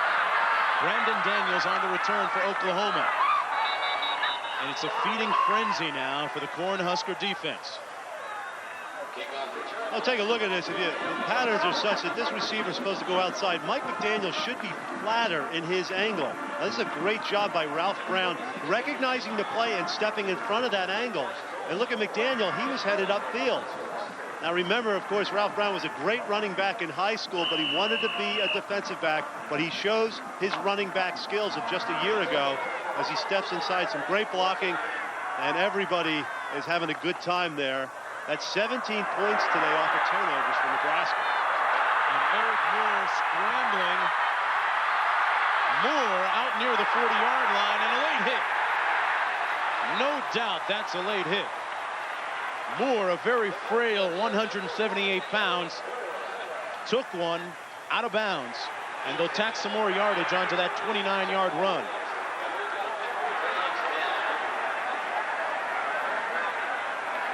Mike Minter came in to make the hit. See the back judge there on the right side with no hat on his head. He lost a flag and a hat on that play. Now, sometimes they throw the hat down to mark a spot of where something happened. There might be another infraction that he marked with his hat. Then after that, he takes his shirt off. Then he throws his shoes down. He uses all the clothing he can to mark things. But there's Eric Moore. And there's the late hit afterwards as he's clearly out of bounds. And, of course, when those kind of things occur on the Oklahoma sidelines, you're going to get a lot more activity and a lot more influence over those officials. Mike Minter comes in and makes the late hit, number 10, a guy who's from this area and enjoys, and for many years as a young kid, played in his mind and with his friends in the Nebraska-Oklahoma game. And he always chose to be on the Nebraska team. Interesting, huh? 2 years ago, he couldn't play because he was hurt. 4 years ago, he couldn't play here because he was injured, or a redshirt freshman. But now he gets to play for real. Dead ball foul on the Nebraska. That must be ball, personal foul, late hit, 15 yards from the end of the run. Then we have another dead ball, personal foul on Nebraska, an additional 15 yards, first down. And that's with the back judge. That's why he had his hat down. That was the foul that he identified. I guess on the second one, that's when you throw the hat, huh? Yeah, that's Mike Minter there. Minter from Lawton, Oklahoma, as you just mentioned. For more on the strong safety, downstairs to Lewis Johnson. Well, guys, Mike Minter's folks have wanted to see him play here for many years. They won't be happy with that one. But he's got about 40 folks in the stands watching him today. This is his first and last chance to live out his dream from a 3-year-old. He wanted to be in this game, and he's out there, and he's gotten a little bit of attention on that play. Yeah, not the type of attention that he wants, I'm sure. A year ago, he underwent knee surgery. Actually, that was in '94. Missed this game. The ball all the way down to Nebraska's 27-yard line. They blitz. Moore gets it off and has a man open. Incomplete to the tight end, Steven Alexander. He might have gotten hurt. You know, he has a bad shoulder. I think it's his right shoulder right there. He may have landed on that as he went for the football. Alexander playing with not a whole lot of use in that right arm. But that was a great throw by Eric Moore. And he is writhing in pain at the 2-yard line. One more look at that last incompletion. Eric Moore, to his credit, put the ball right where it had to be and paid a price for it, and so did his intended receiver. We'll be right back.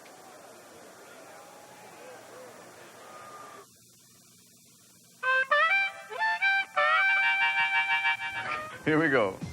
You fill me with passion, like you know, just like you know. Sweet song, yeah.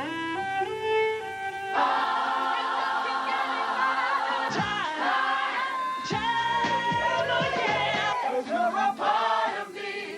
That's the heart of me. Dr. Pepper, you're a part of me. You worry? You're overprotective? You're a parent. Isn't it nice to know that there's something almost effortless you can do to protect your family even more?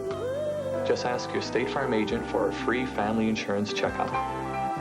It's a smart way for you to decide if your family's insurance coverage is up to date, so they'll be better protected. And maybe you'll worry a little less. State Farm is there.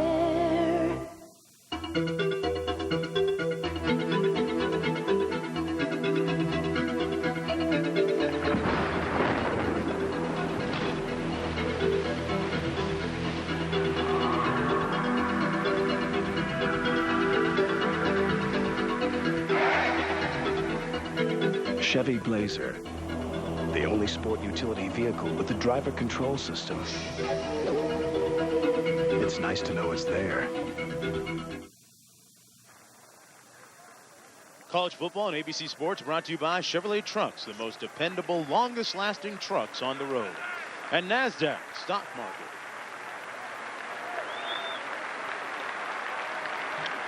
Steven Alexander leaving the field. Oh, boy. Clutching that right shoulder, it looks like. Man, he is in severe pain. And here's what happened on the play. Oklahoma had something going here. Eric Moore gets crushed, but he gets the football off. Look at Steven Alexander go for it. Watch his right shoulder. Bam! Right on it. And you can see the way his arm is right there. That it hurt immensely.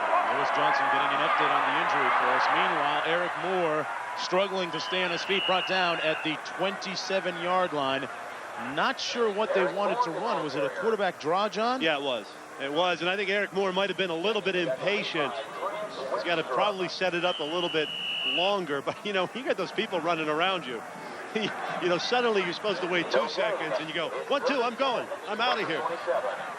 And again, the stun inside by Peter is what really disrupts that play. 3rd down and 11 as a result. 4 wide receivers set for the Sooners. Moore made a nice move and hand-walked it down to the 23, where he's about 5 yards short of the first down. John Hess made the tackle on the play. And Oklahoma brings in its field goal kicking unit, led by Jeremy Alexander, number 15. Winder with a few words, first quarterback. Alexander in to attempt a field goal from 41 yards out. He is 6 of 10 on the year with a long of 49. And he pushes this one to the left, wide. It's been that type of day for the Oklahoma Sooners. Yet to get on the scoreboard. The Huskers lead when we come back.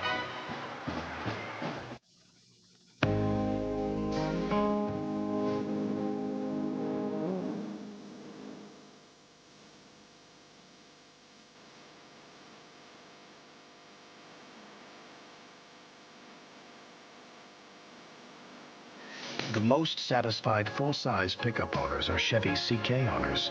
How do you know? You can see it in their eyes. Chevy, the most dependable, longest-lasting trucks on the road. Hey, the Econo Lodge Senior Room has just what older travelers want. Brighter lighting. Look, still soft and beautiful. Bigger numbers on the phone and TV remote. Time for fly fishing. And an in-room coffee maker. Spend a night, not a fortune, at Econo Lodge. Call 1-800-55-ECONO and you can save 30%.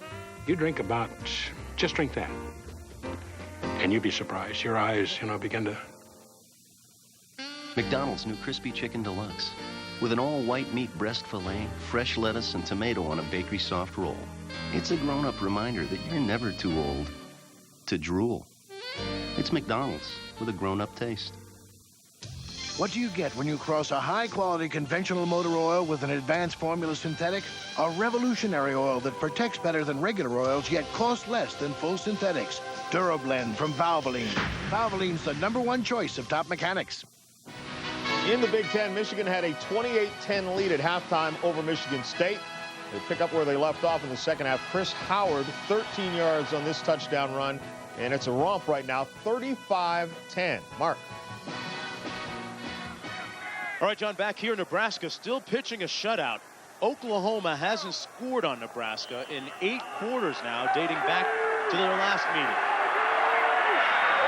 8:20 to play in the 3rd quarter. Scott Frost, the quarterback.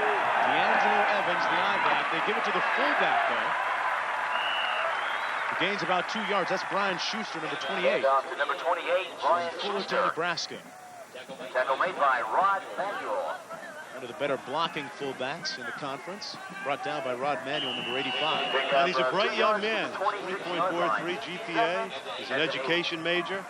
And he gives linebackers an education in one-on-one isolation blocks, that's for sure. And we saw that in the Texas Tech game, didn't we? Fumble. They put it on the ground. Still loose.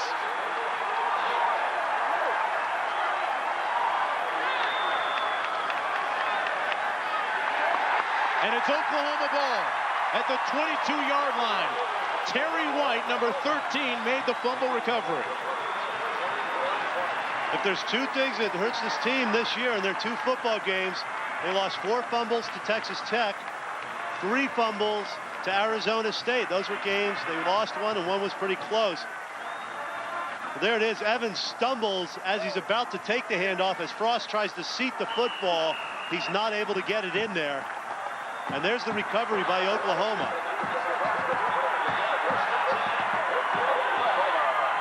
Oklahoma with 3 turnovers. Nebraska with 2. This is Damon Parker running off tackle. Brought down at the 20-yard line by John Hess, number 44. Nebraska's made Oklahoma pay for all 3 of those turnovers, 17 points. That's been the big difference between the 2 teams. That's right, and there Oklahoma missed the field goal when they had an opportunity to cash in on the interception by Ghana Joseph. 2nd and 7. 7:16 to play in the 3rd quarter. Set by the receivers for Oklahoma. Moore's going to pass. Now he steps up. Flag down. And Moore is brought down at the 17-yard line. Could be in the vicinity of a hold. And Moore comes up limping a little. Ogard and Whistler making the tackle for Nebraska. And it's against the Oklahoma Sooners.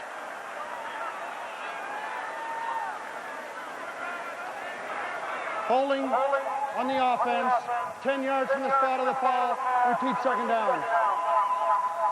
Yeah, I think Derek Nelson, it's right here. He gets tied up with the pass rusher on this play. Watch out, at the end of this play, there's a takedown. See, right there, he throws down, and even Brian McClure, number 73, the center, could have been charged with holding there. But I think right there, the takedown by Nelson, he was working against Jason Peter. That was the holding call that was called. As we mentioned, the scoring drought now spanning 8 quarters for the Oklahoma Sooners against Nebraska. And even beyond that, they haven't scored in double figures in the last 4 games. So points have been hard to come by in this series for the Sooners. Nebraska blitzing. No grounding call. Moore gets rid of it. And you can hear the smattering of boos. That's coming from the Nebraska fans that have made the trip down I-35, a 7-hour drive. And they wanted the grounding call, but they don't get it. Milward limping on the field, too. Yeah, you know, the play was set up, but you have man-to-man coverage, so it's hard to get the screen pass off to a receiver or a back who's in man-to-man coverage. Third down conversions greater than 10 yards. Oklahoma over 6. And, you know, that's the essence of this defense. That's what this Nebraska defense is designed to do. Get you into those known situations, and then they dictate things defensively. And they come with a blitz, John. Moore scrambling again.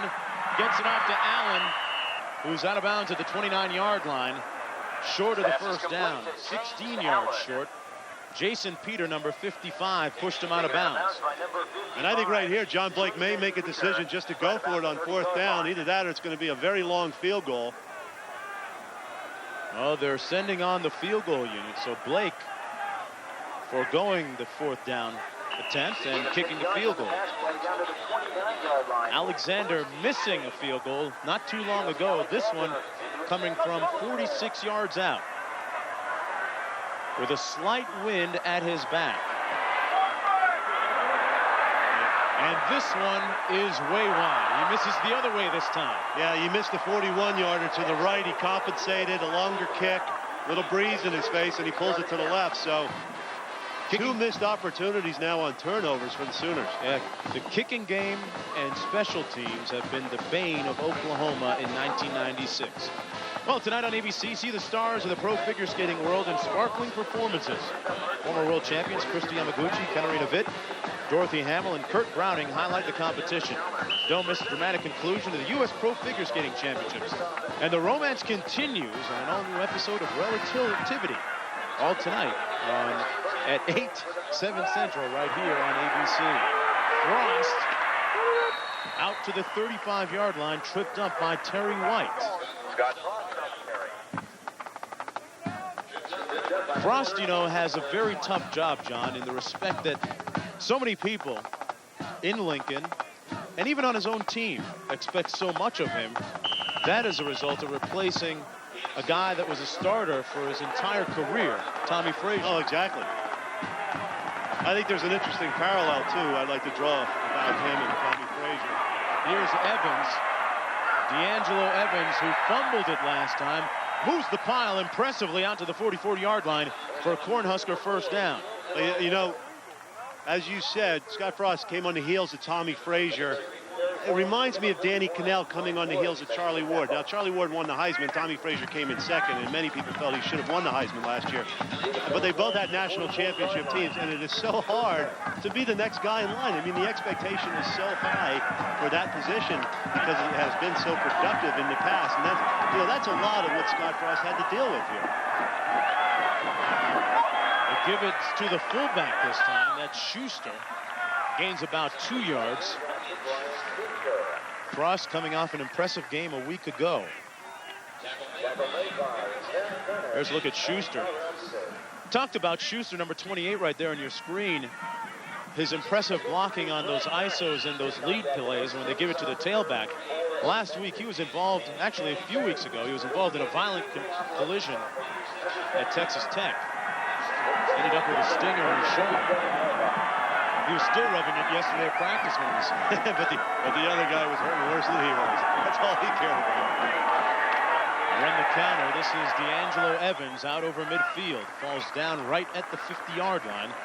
Tackled by Martin Chase, 93. A panoramic view from high of Memorial Stadium here in Norman, Oklahoma. This live view is courtesy of the Bud 1 airship, which has been seen by millions on its ongoing goodwill tour. This Bud's for you.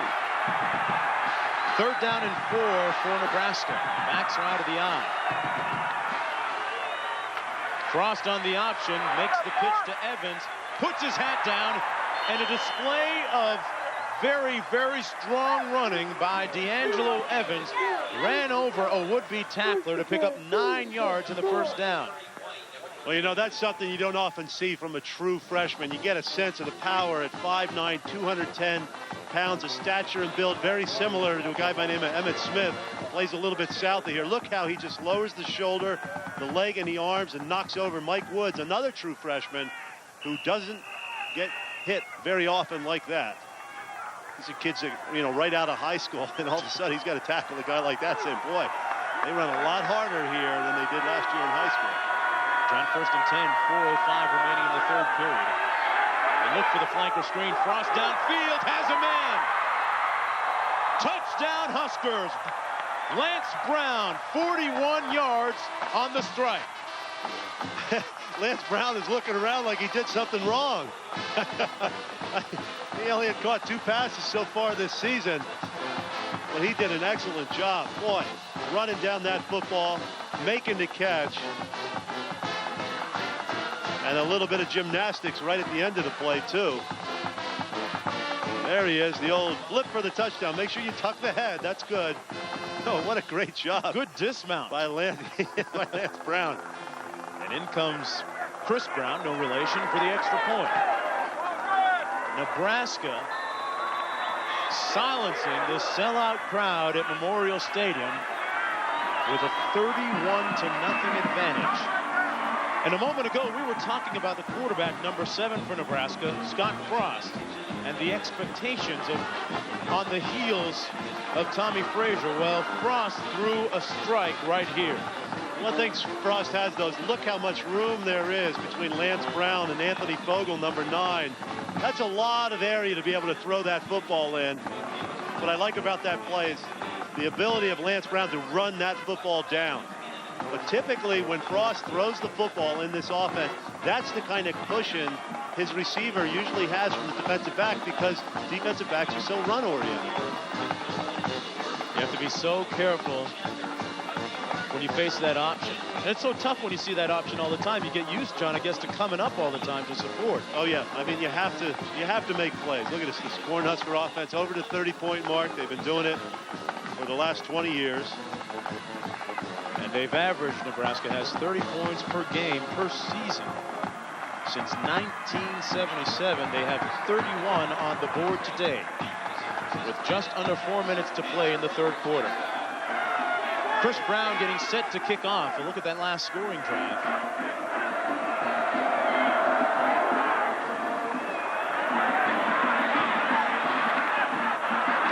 At the 18, Oklahoma out to the 27. Let's kick it back to John Saunders in New York with this update.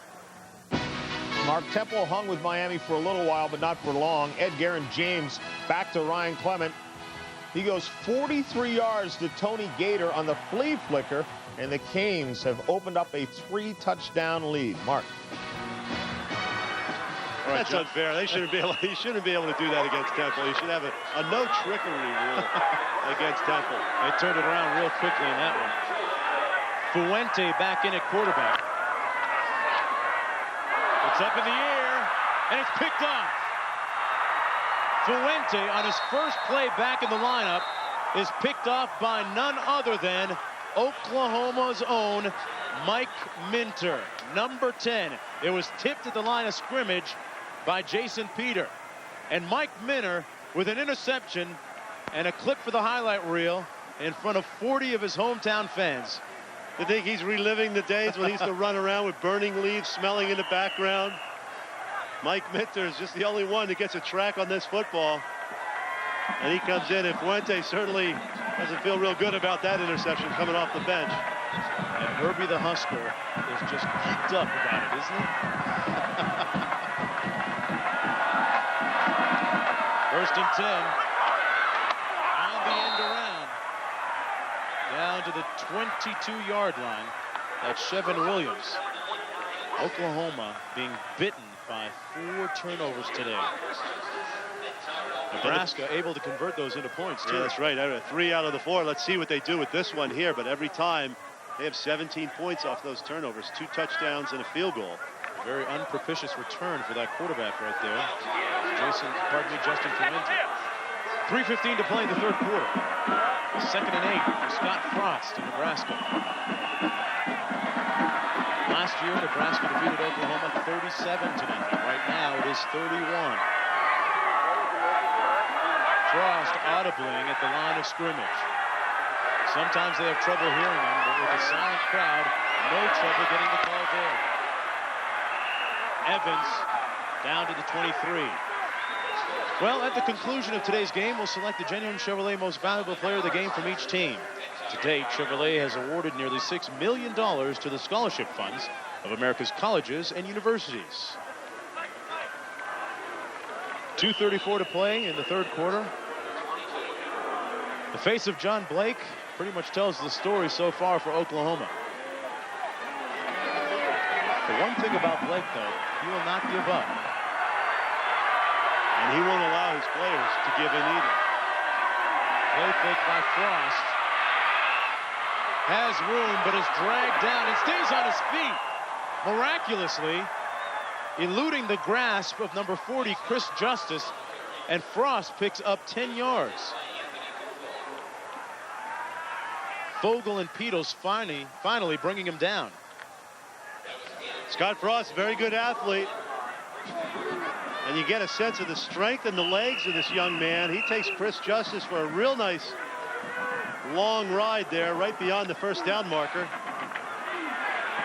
See what Adam True does. Now here's when your quarterback's in trouble. Okay, look, hey, he gave him gave him a little turnstile shot there in the rear end, didn't he? He tried to kick the turbo in. They give it to the fullback. That's Joel Makovica. He plows his way down to the 10-yard line.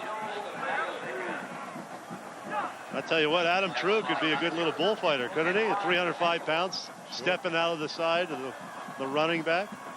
No doubt.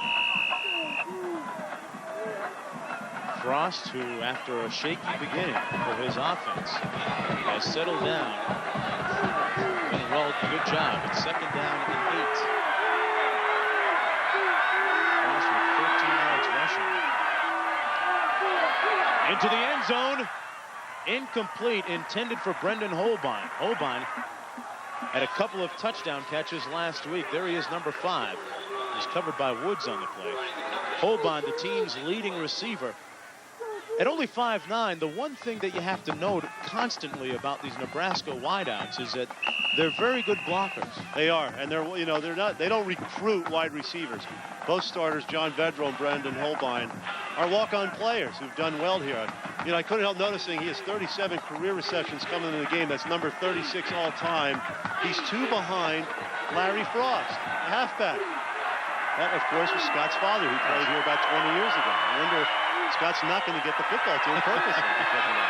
Frost completes it and completes it for a touchdown. Number 25, Vedral.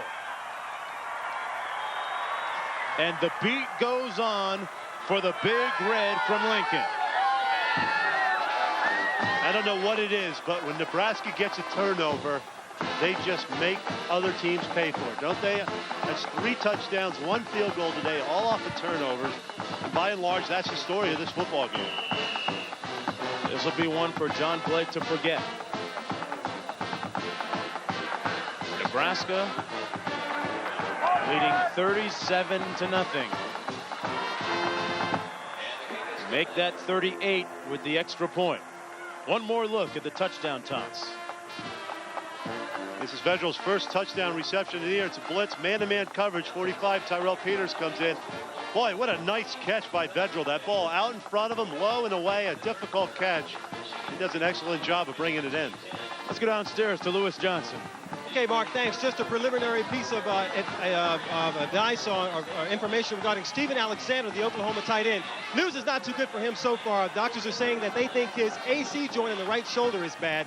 They're examining the x-rays right now, and I'll have confirmation on that, or if it's a separated shoulder, probably in just a few minutes. Mark? All right, Lewis, and I'm sure that you'll have it for us. AC joint, acromioclavicular. You've got to have it a few times before you can pronounce it. And I had a couple of those, and that is really painful, that separation. It's not been a good year for Steven Alexander. He had a concussion in preseason. He had cramps earlier this season. Now he has a separated shoulder. He's been one banged-up warrior. And a look at what Nebraska has been doing on turnovers today. They have been opportunistic. kickoff. Comes down short of the 15 and still loose. Finally picked up by Brandon Daniels. Well, they have trouble fielding the kickoffs all day. I wonder if the sun is in their eyes from that angle, but it seems that the deep backs are not getting up and in position to field the kickoff. Looks like they're kicking into the wind, Nebraska is. Maybe that's playing havoc with the kick returners for Oklahoma. It is rather puzzling, though. The wind, and the sun. That's an excuse every little leaguer uses, right? That and the dog ate my homework. Fuente almost, is he picked off? Yep. Yes, he is. Eric Warfield, number 3, with the interception. Fuente's last 2 passes have both been picked off.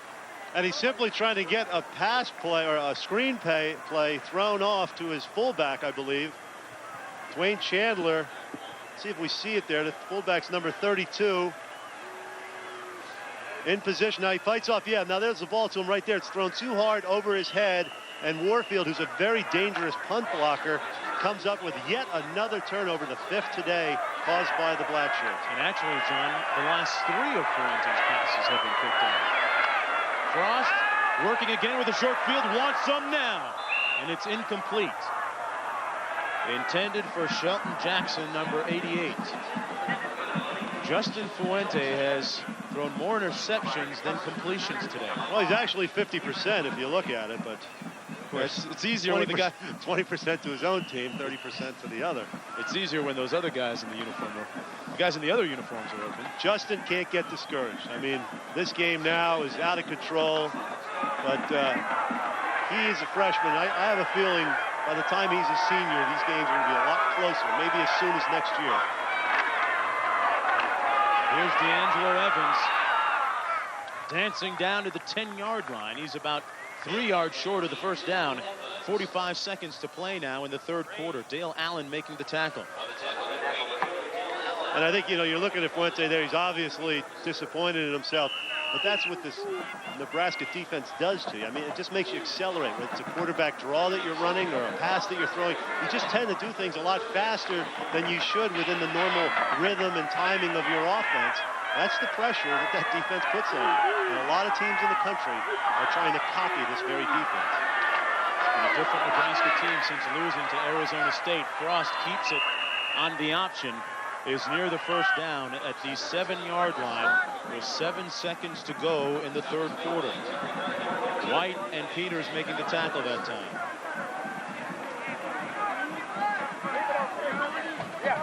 Nebraska perhaps looking ahead to that Big 12 showdown in a few weeks against Colorado. Back in the days of Switzer and Wilkinson, you didn't see that happen. Fans didn't leave early too often. Some have made their way to the exits. This crowd came in pumped up today. They came in pumped up, excited, and it was a very good football game early, but the Nebraska defense just is starting to wear away and has completely worn away this offense now. Backs out of the eye on 1st and goal for the Cornhuskers. Evans scooting, and touchdown Nebraska.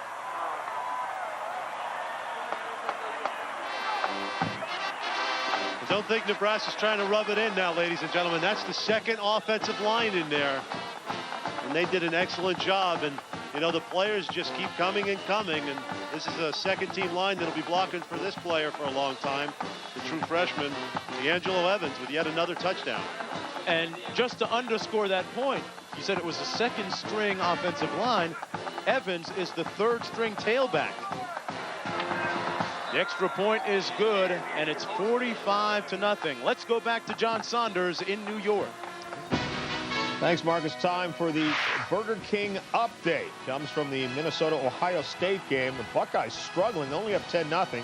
Joe Germain then hits Matt Calhoun from 7 yards out, and Ohio State leads now 17-0. Back to you. Boy, poor Jim Wacker, you know, he needs 6 wins. He's at 4. He's been stuck there for a while. the head coach of Minnesota. That was the mandate he was given earlier this year. I think they started off winning their first 2 games. Yeah, they were doing real well, but second half possessions here for Nebraska. Interception, a fumble gave Oklahoma some life, but the 3 touchdowns off of turnovers. Conversely, Oklahoma's second half possessions. Look at that, an interception, and then 2 in a row after a couple of missed field goals. I think that would have helped their team too. Points on the board just helps so much when you turn things around, get an opportunity. There's the athletic dorm, the Bud Wilkinson house. When you have that opportunity, you don't put points up. It just has a real deflating effect on your team. It is 45-0 with 3 seconds to go now in the third quarter. Brown with the kickoff. Daniels and Jackson back deep. This is Daniels. And he is smoked back inside the 20. Well, you can hear that shot all the way back in Lincoln, and we'll return with action between Nebraska and Oklahoma after this message and a word from our ABC stations. All right, John, back here. Oklahoma with the ball. James Allen on the rush. Gains about 3 yards. Well, a lot of action going on. Let's go back to this rugby game going on across the way here. See the hooker in the scrum. There's the scrum. They get it. Now, here's the smart guys. See right there. They stay out of it. That way you don't lose an ear or your tooth. Ball comes out. Interestingly enough, the guy who pulls it out there, that's the scrum half. Back to the action. James Allen could have used a scrum or a scrum half or a 3/4. Brent Wistrom making the tackle. Wistrom signaling to the Nebraska faithful here, made the trip here to Norman, Oklahoma. Wistrom playing this football game like it's still the first quarter and the first play of the game, showing the intensity of that young man. There's a look at that rugby field just to the right of Memorial Stadium. That's way over here where that action's taking place, and we'll be keeping you updates. We'll get John Sanders. Backside pressure. Ooh, and he fumbles it. Fuente lost it after the hit, but Oklahoma got it back. And we have just received word that Steven Alexander has a separated AC joint. And Fuente almost had a separated something after that vicious hit. Yeah, and Eric Moore was walking around with that bad ankle of his. I don't know if you can get an Oklahoma quarterback to answer the bell on the next offensive series. The Nebraska defense just doesn't beat you. They beat you up sometimes. Yeah, they do. And as I said, they wear you down mentally, too, and emotionally. I mean, because you have so little success against them. Lewis's punt comes down at midfield and takes a good bounce for Oklahoma. Williams is brought down at the 35-yard line. A 51-yard punt, -1 on the return. It is all Nebraska when we come back.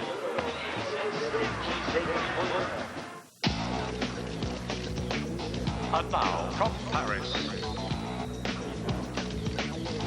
from Milan, from St. Louis. Introducing a new look from Budweiser. Born on dating. It's the day your Bud was born, because fresh beer tastes better. Nice label. Thanks.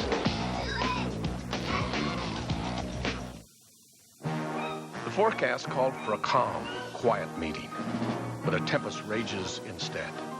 It's often the case in today's international business climate, which is why the employee owners of United have prepared a place high above it all, with worldly comforts that refresh, restore, and renew. United Airlines, the calm before and after the storm. We don't just work here. Come fly our friendly skies. Ford Ranger has always been able to adapt to just about any environment, because Ranger gives you a wide choice of body styles and an incredible variety of available features, like anti-lock brakes and a whopping 4-liter V6. So, no matter how the scenery changes, you can fit in without ever blending in.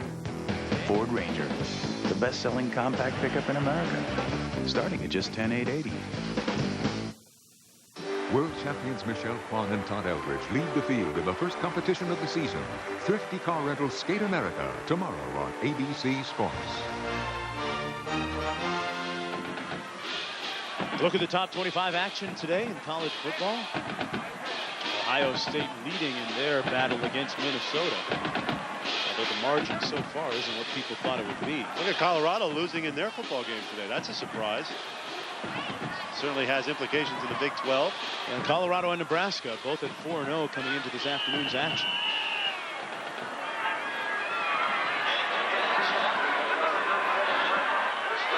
And Miami storming back in their game against Temple. 12:55 to play in the fourth quarter. Evans gaining about 3. Let's go back to New York and John Saunders.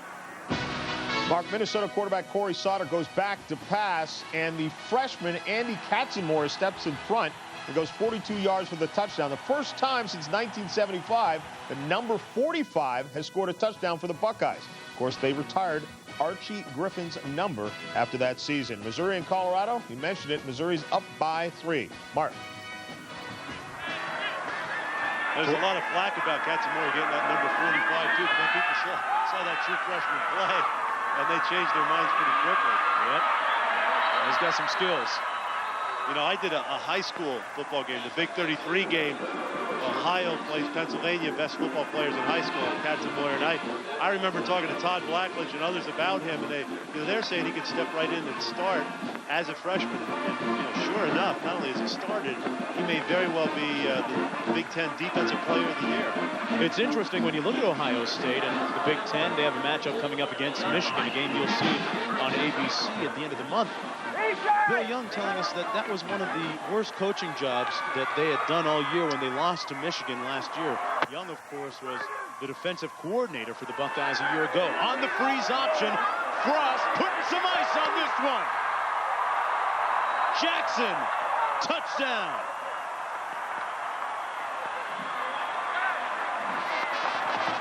A 51-yard strike to Jeff Blake, and another Cornhusker touchdown.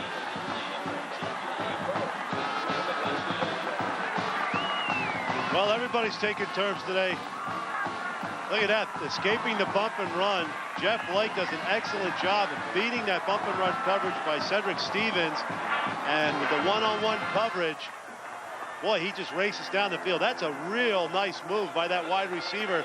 And you know they get in a lot of opportunities to face bump and run because that's what their defense does. Ted Retzlaff in for Brown with the extra point. Frost putting the deep, deep freeze on the Sooners today. Bullwinkle, we passed by here an hour ago. Where's here? I thought we were there. Bullwinkle. Oh, Okay, it's enough TV for today. Dad! Let's go for a ride. Yeah, come on, we're out of here. Dad, where are we going? This better be good. I gotta go to the bathroom. Oh, honey, see that? See?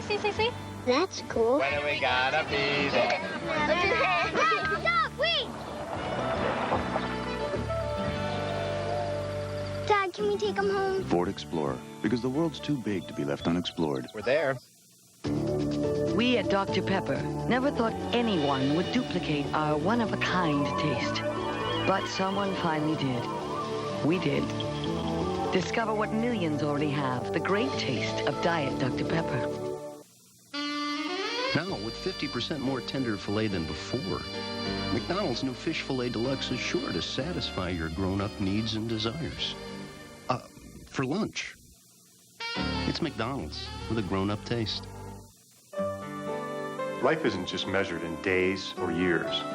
It's measured in doorways and walkways. Or a favorite sweater, long outgrown. At State Farm, we give our policyholders a yardstick of their own. It's called the Family Insurance Checkup. It helps them measure their own needs and pick the coverage that's right for them. So call your agent for a checkup.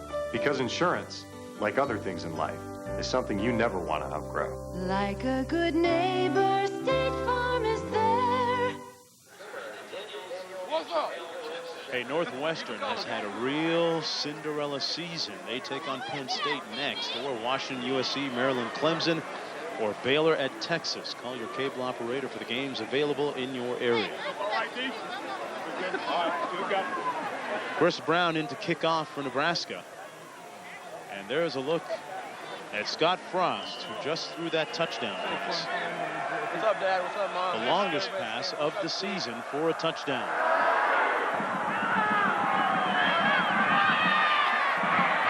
2 yards deep, that's Daniels. And Brandon Daniels is brought down to the 14-yard line. This Nebraska team not letting up. Under 12 minutes to play in the game. Well, you know, one of the reasons why is there's a lot of players getting an opportunity to play. And this is what makes this program so good, Mark. You know, with Tom Osborne, they get the 85 scholarship players. They also have about 30 walk-ons this year.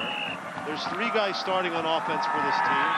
John Vedral, Brandon Holbein, and Adam True, who are all walk-on players. So you got 3 of your 11 starters on offense. And Jared Tomich is a walk-on player on defense. So, you know, not only do you get the scholarship players, but you get a lot of talent to pull from the walk-on program. And that's been a staple of this program and its success over the years. A good point. Parker out to the 17-yard line. Scott Saltzman making the tackle.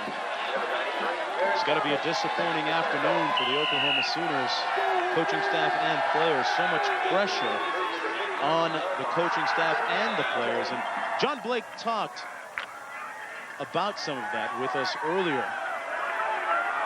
And it's something that he's very much aware of. 2nd down and 7. Fuente. Is it complete? It is. Well, not the way that they drew it up, but they'll take it anyway for the Sooner first down. Michael McDaniel made the catch. And here's a guy I was hoping they would get the football today to, but that's his first reception of the day. It comes well into the 4th quarter and off a tip pass. There's the tip by Chandler.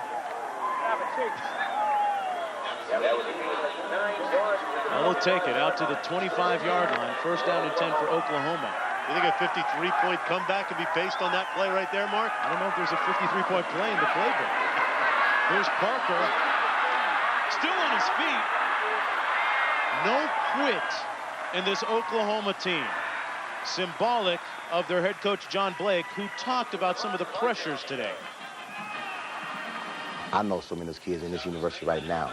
The pressure of playing college football, the pressure of being the best, the group and social pressure from your friends that you're better than they are, and you got to do your job. It's unbelievable because they can't even handle just their personal life, just their inner self of just growing up in this world. So that's the way I motivate, because I know if I can take care of the inner piece, then I'll be all right on the football field. You know, some interesting parallels there, excuse me, Mark, to that approach and what Gary Barnett was talking about at halftime, being a father to these kids. I mean, that's what John Blake is set up to do. If you're a father or a mother and you want to send your football or your son to school, you want him to grow to be a man. You want him to get a college education. You want somebody to look after their needs. And that, you know, that's what John Blake does. You can make that handoff to him as a head coach, and Gary Barnett and so many of the fine coaches, certainly Tom Osborne as well. So many fine coaches around the country. A good point, John. And don't think for a minute that people around the country want to wear John Blake. Jackson on the reverse. Ooh, did he take a beating? Jackson sacked back at the 25-yard line by Scott Saltzman. You should deserve hazard pay for taking a beating like that. Jackson coming out.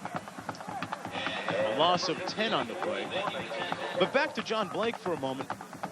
Don't think for a second that other coaches around this conference and around the country are unaware of his recruiting skills, because it won't be long before John Blake, folks, gets some very, very good talent here in Norman. Don't sleep on it. He's working those phones every chance he gets. 3rd and 20, incomplete, intended for McDaniel. And it'll be 4th down for the Sooners. You know, I saw practice the other day. Eric Moore threw a pass, and it wasn't a very nice pass. And Dick Winder, the offensive coordinator, looked up and said, did you did you pass that or punt it? He said, I punted it, sir. And, you know, that pass from Fuente is kind of the same thing there. It really didn't come out all that well or look all that pretty, but McDaniel should have caught it because it was where it had to be caught. Brian Lewis with his 10th punt now of the afternoon. Unbelievable. This one down to the 33. Lance Brown, who caught a touchdown pass not too long ago, returns it 6 yards after the 40-yard punt. We'll be right back. Take a stroll down memory lane at the Pro Football Hall of Fame. You crushed my knee. Was your toes? You broke my ribs.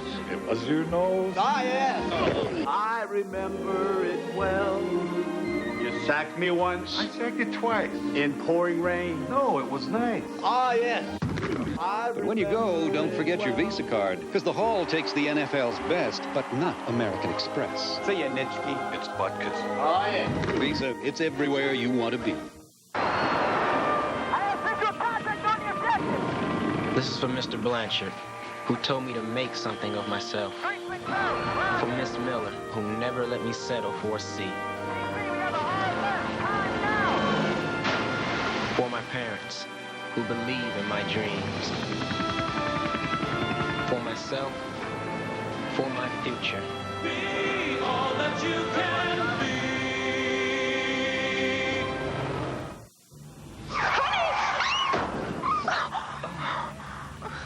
Are you okay back there, Sarah? Mommy? Are you hurt? No. She's okay. Are you hurt? No, I think I'm all right. Is everyone okay in there? Yeah, we're fine. Man, that guy pulled right out in front of you. Are they okay? Yeah, these people are all safe. All right, I'm gonna go check on the other guy. Mommy. No, just stay in your seat, sweetheart. It's okay.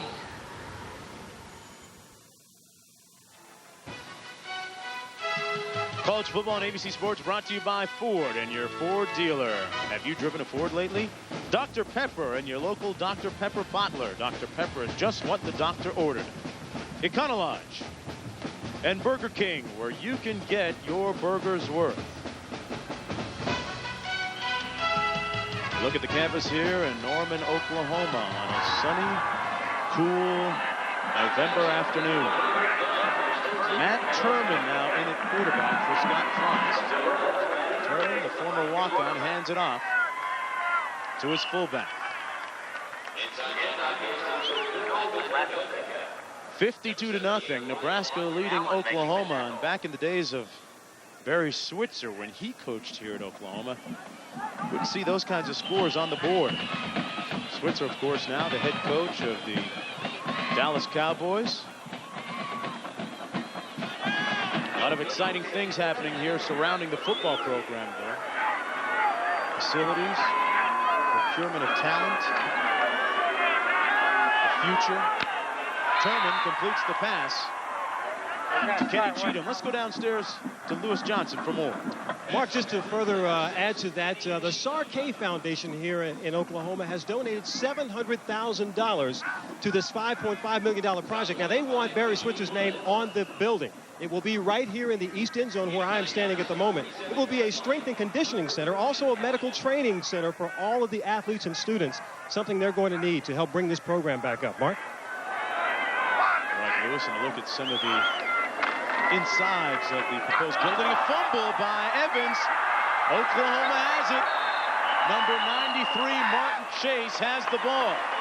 And Oklahoma will have possession at Nebraska's 34. That's Evans' second mishandle of the day.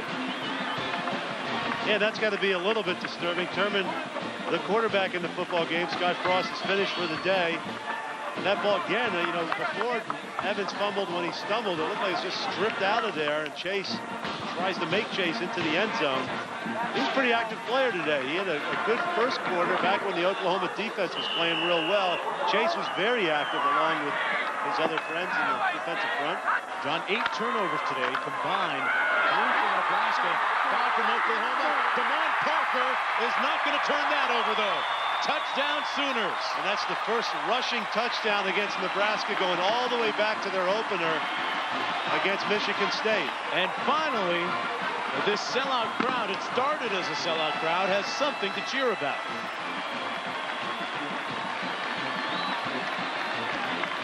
Second teamers in for Oklahoma's offensive line as well. What a nice job getting the football up the field by Damon Parker. That's only the second rushing touchdown all year that Nebraska has given up. The extra point out of the hole to Brian Lewis. Jeremy Alexander is good.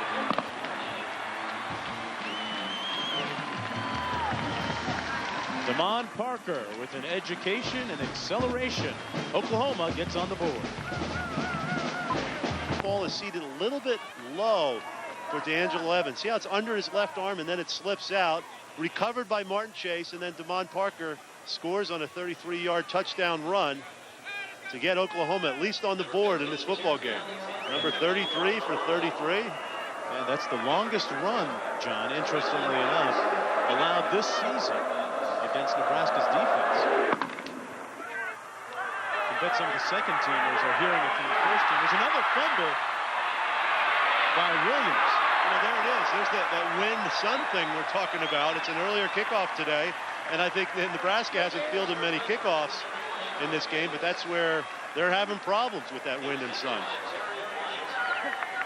One more look at that run by Damon Parker. Now, if you see some of these numbers for Nebraska, there's not a lot of familiar people. Farrell and Winstrom and Tomic, those people are not in there right now. And finally, we get to see the Boomer Schooner today. The Sooner Schooner. You'd rather see him sooner than later, I guess, huh? 7.5 to play in the fourth quarter. Turman keeps it on the option. Lots of action in the Big 12, and John Saunders, tell us what you know. Well, elsewhere in the Big 12, Missouri against Colorado. Coy Detmer, the concussion last week, but he's in there again this week against Missouri. 69 yards, he airs it out. Ray Caruth takes it in from about the 27 for the touchdown as Colorado is on the board and now leads Missouri 7-3. Mark. John, isn't it interesting how Detmer always seems to be scrambling like a sandwich quarterback when he makes those plays? Yeah, he really has trouble. Not trouble, he just sets his feet and moves around. He's a hyper guy. I like the little Babe Ruth move there. He points first and then throws the touchdown pass. That's pretty neat. Just look at that score, 7-3 Colorado leading Missouri. Of course, Colorado trying to keep pace with Nebraska for the lead in the Big 12's North Division. 6:40 to play in the fourth quarter. You're looking at Matt Turman in relief of Scott Frost at quarterback. Full house backfield, Sims in motion. Nebraska now emptying its bench out. That's number 31, Jay Sims running it. And a flag down on the far side of the field at the 36. You know, Matt Turman, the quarterback, taking over for Scott Frost there. Is he signing autographs? Some autographs here. Look at that. It's right next to his picture. Well, I guess with the score of 52-7, offside. Can do that. On the defense, 5 yards, 1st and 5. There's a young man shaking his hand. He made his day, didn't it? Well, there's a lot of Nebraska fans that made the trip down, as they usually do, about 5,000 of them. And all 5,000 of them always seem to end up in our hotel, waking up early and singing that fight song at 7:30 a.m. They're wonderful people, and they love their football team. As well they should. It's funny you weren't saying that when you were trying to get some sleep. Oh, well, a couple of weeks ago, I got a good night's sleep. The ball at the 48 now, complete to number 89, Lake, who caught a touchdown pass a few moments ago. You know, it's good to see Turman in there getting some action. Here's a player who's only started one game in his entire career. You see 6 for 14 in the first half across, 4 for 8. Really came on with 3 touchdowns in the second half. Turman started one game, it was against Kansas State a couple of years ago, and that's when Tommy Frazier had that blood clot. Brooke Behringer had a problem with his lung and did not play in that game. And that was Turman's only start. They won that game. That was when Chad May was the quarterback for Kansas State. Did a nice job of running the offense. It was a pretty closely contested game, but they won that football game. There again, an example of Nebraska's depth. That was Sims on the run that time, out to midfield, tackled by Chris Justice. With 5:33 to play now in the fourth quarter. So Nebraska will improve to 5-0 in conference play, 7-1 overall. Sherman pitches on the option to Jay Sims. Sims says, see ya, and I wouldn't want to be it, but he's down at the 1-yard line. Mike Woods with a touchdown-saving tackle. A 49-yard bolt by Jay Sims. And Jay Sims is the 5th string, make that 4th string tailback. Showing a good burst of speed that time. Well, Turman certainly as a senior knows how to run this offense out of the power I. This is one of Nebraska's favorite formations. Gets his fullback out in front, gets rid of the football quickly to Sims. 4th string, you said? Yep, and his first touchdown. It looked like he lost the football when he went over, though. They gave it to him. Jay Sims tacks on 1 more yard to his total. And ironically, John, he's rushed 4 times now in a short time on the field for a total of 60 yards. He's the game's leading rusher. Is he really? Yeah. Roger Riley, our crack stat man. Better late than never, I guess. With 5:03 to play in the 4th quarter. Nebraska and Jay Sims with another touchdown. Ted Retzlaff in for the extra point. The lefty knocks it through. And the Cornhuskers with a commanding 59-7 lead. One more look at the airborne Jay Sims, up and over for another Cornhusker touchdown. Look where the football is. An exciting yet maybe underrated conference, the WAC. Oh boy. Offensive football at its best. And don't forget that you can see the WAC championship game on ABC December the 2nd. I'll tell you what, there'll be a big showdown there first between BYU and Utah, though. They're both playing very good football, ranked in the second 10 in the country. You know, that touchdown by Jay Sims, he went up and over, and watch number 31 as he comes right at you. Football's up in the air. Now, just as he gets up in the air, it gets knocked out, but he had broken the plane. But hold it right there. Stop. Look at the football is just sitting there on top of everybody. And watch how long it takes for anybody to react and jump in there and try and get the football. Everybody else is down on the ground looking down. And Sims is already headed to the bench. Fuente to pass. Completes it for the first down to Jason Freeman, the backup tight end, who's in for Steven Alexander, who has an injured AC joint in his shoulder. You know, you saw that touchdown. When you think about Nebraska, they're 300 yards a game rushing. You think time-consuming, ball-control drives. But amazingly enough, up before today, half of their drives, 21 of 42, have been 5 plays or less. That's pretty quick strike. And today, 5 of the 7 offensive touchdowns they scored have been 5 plays or less. That's pretty impressive. That's interesting. People used to say that Nebraska wasn't a good comeback type of team, and here is Damon Parker. Regardless of the score, the freshman giving it his all. Tack on 24 yards to his rushing total for the day. Damon Parker out of Tulsa, Oklahoma, the former high school sprinter, displaying his speed here, John. Yes, he is. And he's a guy that played a lot early in the year, did real well. James Allen came on, and Damon Parker's been relegated to less of a role in this offense. But everybody getting an idea of the kind of skill he possesses. And I think, you know, it's such a long season for these freshmen. I think sometimes they just lose a lot of the energy they need to have to maintain the year. And Mo Little comes up with a reception for Oklahoma, a pickup of 27 on that play, with 4.5 minutes to play.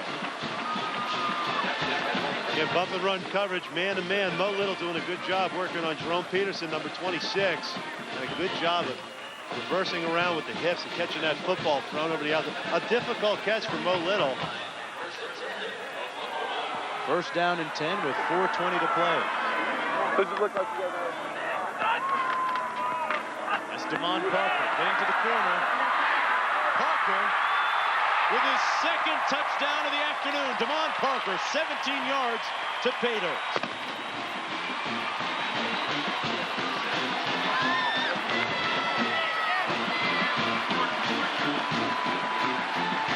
Damon Parker putting his impression and signature on this game, albeit a little bit late, with a total of 98 yards rushing now. Well, I think some of these first teamers are going to get after their second teamers and third teamers on this Nebraska defense, because this is a team. The Nebraska defense has only given up 100 yards twice this year. Arizona State, Texas Tech. And now Damon Parker, you see at 98 yards. So Oklahoma goes over the century mark. But this has all occurred in the fourth quarter. This game well out of reach. Yeah, the first stringers of the black shirts in Nebraska probably done the second. Guys are killing the numbers, killing our stats. And actually 136 yards rushing today. So that's the most yards by any team rushing against Nebraska this year. Well, tomorrow at 2 Eastern, 1 Central and Pacific, current world champions Michelle Kwan and Todd Eldridge skate in the first major international competition of the season. Thrifty Car Rental Skate America International. At 4 Eastern, 3 Central and Pacific, 10 PGA stars play 9 holes of golf in a unique shot-making showdown. The Merrill Lynch Shootout, that's tomorrow here on ABC Sports. And the Schooner active again. Well, there's a low clearance there. I wasn't sure if they were going to be able to clear that thing. Take that bad boy to the airport. Back for the kickoff. The New Zealand black shirts against, or is it the South Africa black shirts, or is it the Sooners against the, I'm not sure what it is. There's the lateraling. You talk about a game based on the option. It's all pitch in this one, huh? Look at this. Oh, how do they do that? There's no, they don't wear equipment, and they're all knocking into one another like that. Look at this thing. This is. Oh, and he kicks the ball. It's like, the only thing you need here is Mo, Larry, and some cheese, don't you? Look at that now. You got to be kidding. Here's the onside kick. And it's fielded by a member of the hands team for Nebraska. So they retain possession with 4:08 to play. That was Brian Shaw.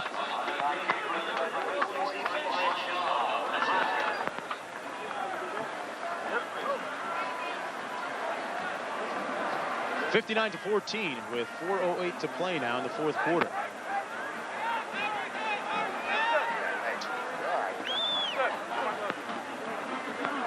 The one thing that, if I'm Nebraska, I'm a little bit concerned about is Amon Green and his turf toe injury. Green not having to play much this afternoon, but at some juncture during this season, they'll need him. That's a good point. I think, they have some games here coming up that are not all that difficult for them in their schedule. They have Missouri next week, and they're at Iowa State. And then a game you'll see on ABC. They have a bye week on the 23rd. Then they play Colorado on the 29th. Interestingly enough, you look at the 16th at Iowa State. The last time they lost a conference game was against the Cyclones 27 games ago. Meanwhile, the Sooners take on Oklahoma State next week on the road, and then on the road again at College Station before returning home to take on Texas Tech.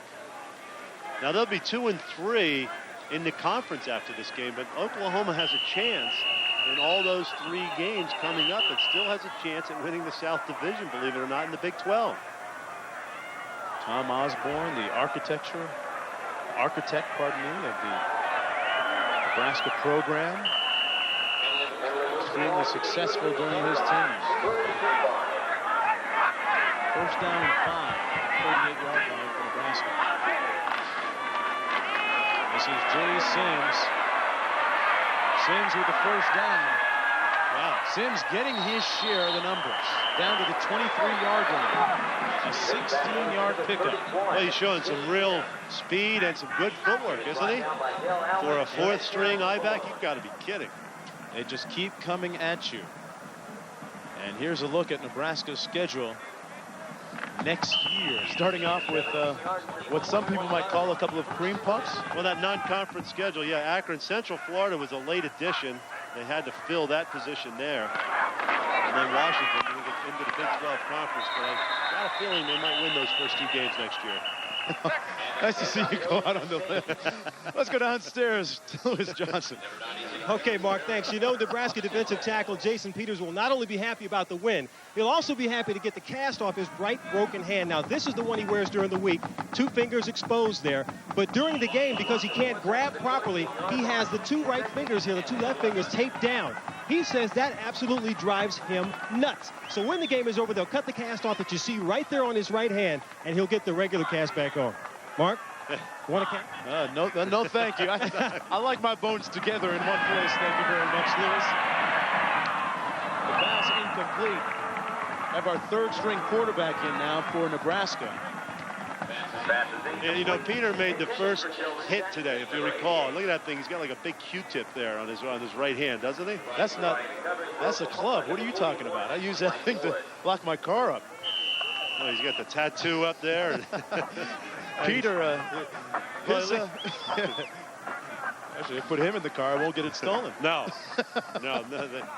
They say things like, Mr. Peter, can I fill it up for you? And check your oil, sir?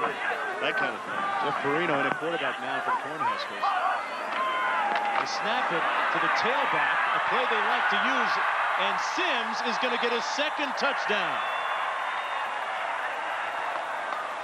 22 yards for the score. Well, you know, there may be some Sooner fans who are going to accuse Tom Osborne of running the score up, but, you know, when you have your 4th-string tailback in there and you're running your offense, you know, you can't tell these guys not to play hard and not do the things they're supposed to do. I agree with you. And you talked about the play they like to do. That's you know, a direct snap.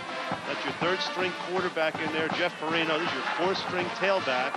It's a traveling squad roster, so it's scaled down somewhat than what they'd have at home, but you know, these kids are playing hard and give them credit. That's what they're taught to do. And the 2nd-string place kicker in for the extra point, Ted Retzlaff. And Jay Sims could hit the century mark before this one is over with 2:30 to play. Well, it's like a horse race with a couple of horses coming late down the stretch and winning the rushing title. Damon Parker comes in. He's a late entry. And Jay Sims is a late entry. Tom Osborne's team with the most points ever scored against Oklahoma. 66, and the meter is still running.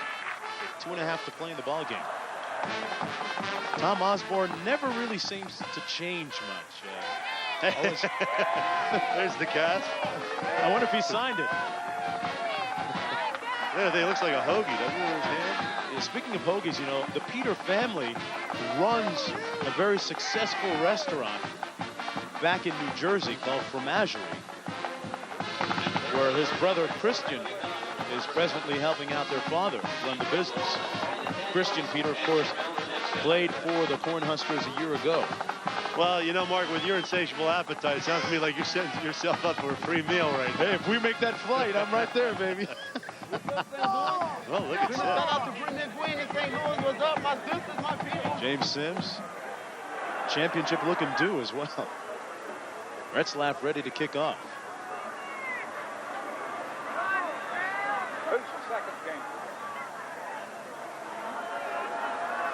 It has been all Nebraska since the 2nd quarter on.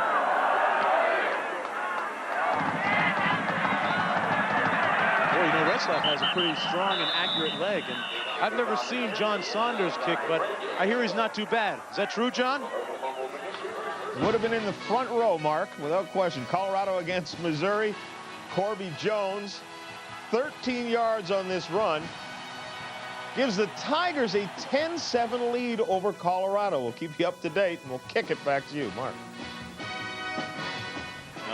It's up and good. Thank you, John. You know, Colorado may be guilty of doing a little schedule watching, too. They have the 2 big games at the end of the year, Kansas State, and then, of course, Nebraska in the final game. And after their tough win against Texas last week, you know, they may be suffering from a bit of a letdown.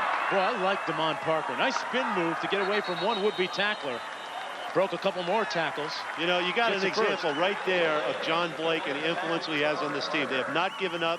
He battles for a first down, even though this game is well out of reach. And there's a look at Blake. Time permitting, folks, stay tuned for the Thrifty Car Rental post-game report, featuring scores and highlights from across the country, with 2:20 remaining now in the 4th quarter of play. John Blake does say that this team will be, to quote the coach, Mo better. And pretty soon. They've actually coined it as one of their credos and catchphrases. Parker with the carry over the 35, brought down to the 36. Folks, don't forget next Saturday at 3:30 Eastern Time, regional action on ABC. Northwestern against Iowa, Air Force Army, Washington State UCLA, Clemson at Virginia, and A&M takes on Baylor. And of course, our crew will be doing that Washington State UCLA game out in Pasadena. So don't forget to, if you want to get that game, call your cable operator and find out which ones are available in your area. Fuente is brought down at the 34-yard line. These quarterbacks for the Sooners deserve hazard pay today. Meanwhile, Frost looks unscathed. That eye black is a little self-imposed dressing, I guess. Damon Parker at the century mark rushing. Doing it all late in the fourth quarter. 3rd down and 8 now for Oklahoma. Less than a minute to go. Fuente up top. Incomplete, intended for Mo Little, and a late flag. That'll be pass interference, no doubt, against Nebraska. Jerome Peterson, this backup cornerback.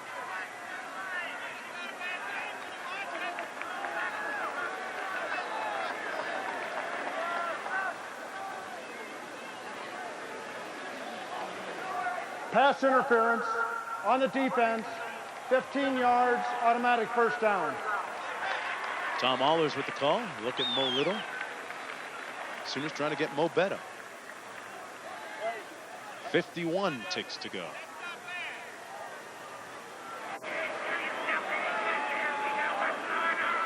You know, you're doing that, talking about the games next week. That Army Air Force game should be interesting.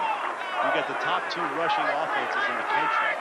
Army at 372 yards a game and Air Force at 352. I bet that's like an hour and 15-minute game. Easily. They love the option. Here's Damon Parker. Touchdown Sooners. No quit in number 33. 50 yards. They are usually a second-half team. Although the comeback now coming a little bit too late. But Damon Parker putting up some impressive numbers late in the game. And you get an idea the kind of speed he has as a true freshman down the sidelines. Look at him just kick it into another gear and escape the would-be tacklers. He goes into the end zone.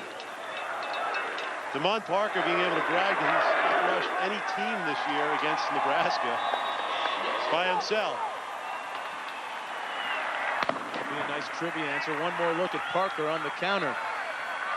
A gaping hole there for him. And John, you can bet that he's glad that the weather has become very cool here in this area of late, because he suffers from allergies, hay fever, asthma. But he wasn't waiting to exhale at all that time, having no problems. And there's John Blake.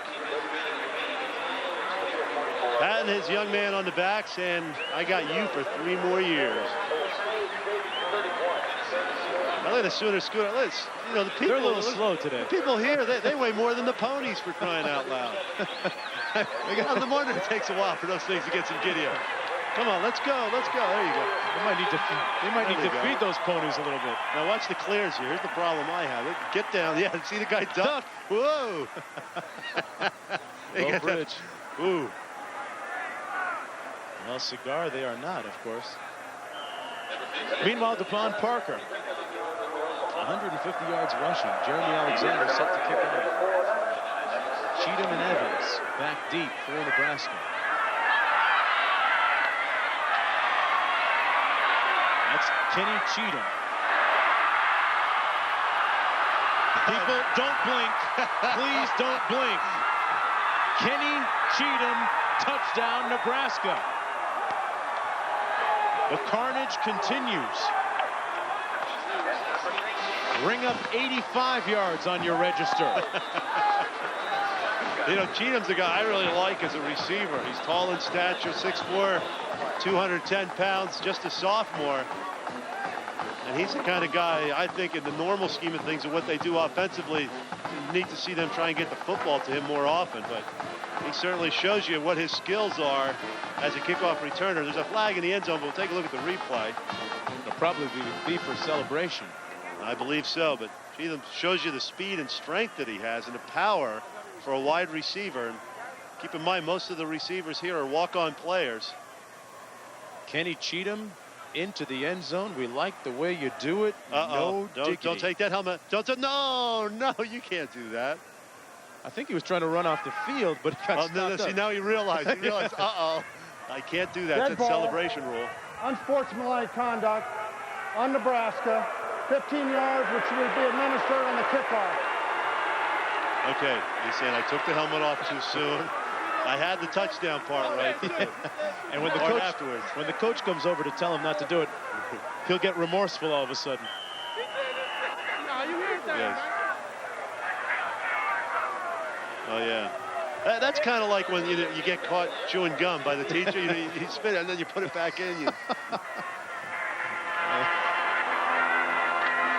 Extra point is good. It's good. And Nebraska leads 73-21. Let's check in with John Todd. High scoring, yeah, but most of the scoring done by Nebraska. 73 points. 28 seconds to play and the clock starts. That's Daniels. Out of bounds to stop the clock. And there's our ride to the airport. John, I think there's 4 seats on there, and there's what, 5 of us? Make sure you have my snacks ready, guys, when I get down there. You talked about that Baylor-Texas game coming up. I mentioned earlier that the 4 Texas players were going to be suspended for the game, but they are going to play now. They have been released. They've been able to work all that out over the lunch they had. Mike Adams, Bryant Westbrook, Chris Carter, and Trey Thomas. So Texas could have been in big trouble going into that game, losing 4 of the key players on that football team. All over lunch, huh? All over lunch, and who paid for it, and however all that stuff. So the next time someone says, let's do lunch, be aware. That's the moral of that story. And the name of this tune, Huskers 73, Oklahoma 21. The genuine Chevrolet most valuable players of the game are Scott Frost from Nebraska and Damon Parker from Oklahoma. Chevrolet will donate $1,000 to each school's general scholarship fund to reward outstanding students for their academic achievements and to assist those in financial need. It's been a Chevrolet tradition for more than a quarter of a century. The final score, 73-21. Nebraska over Oklahoma, their 6th straight victory.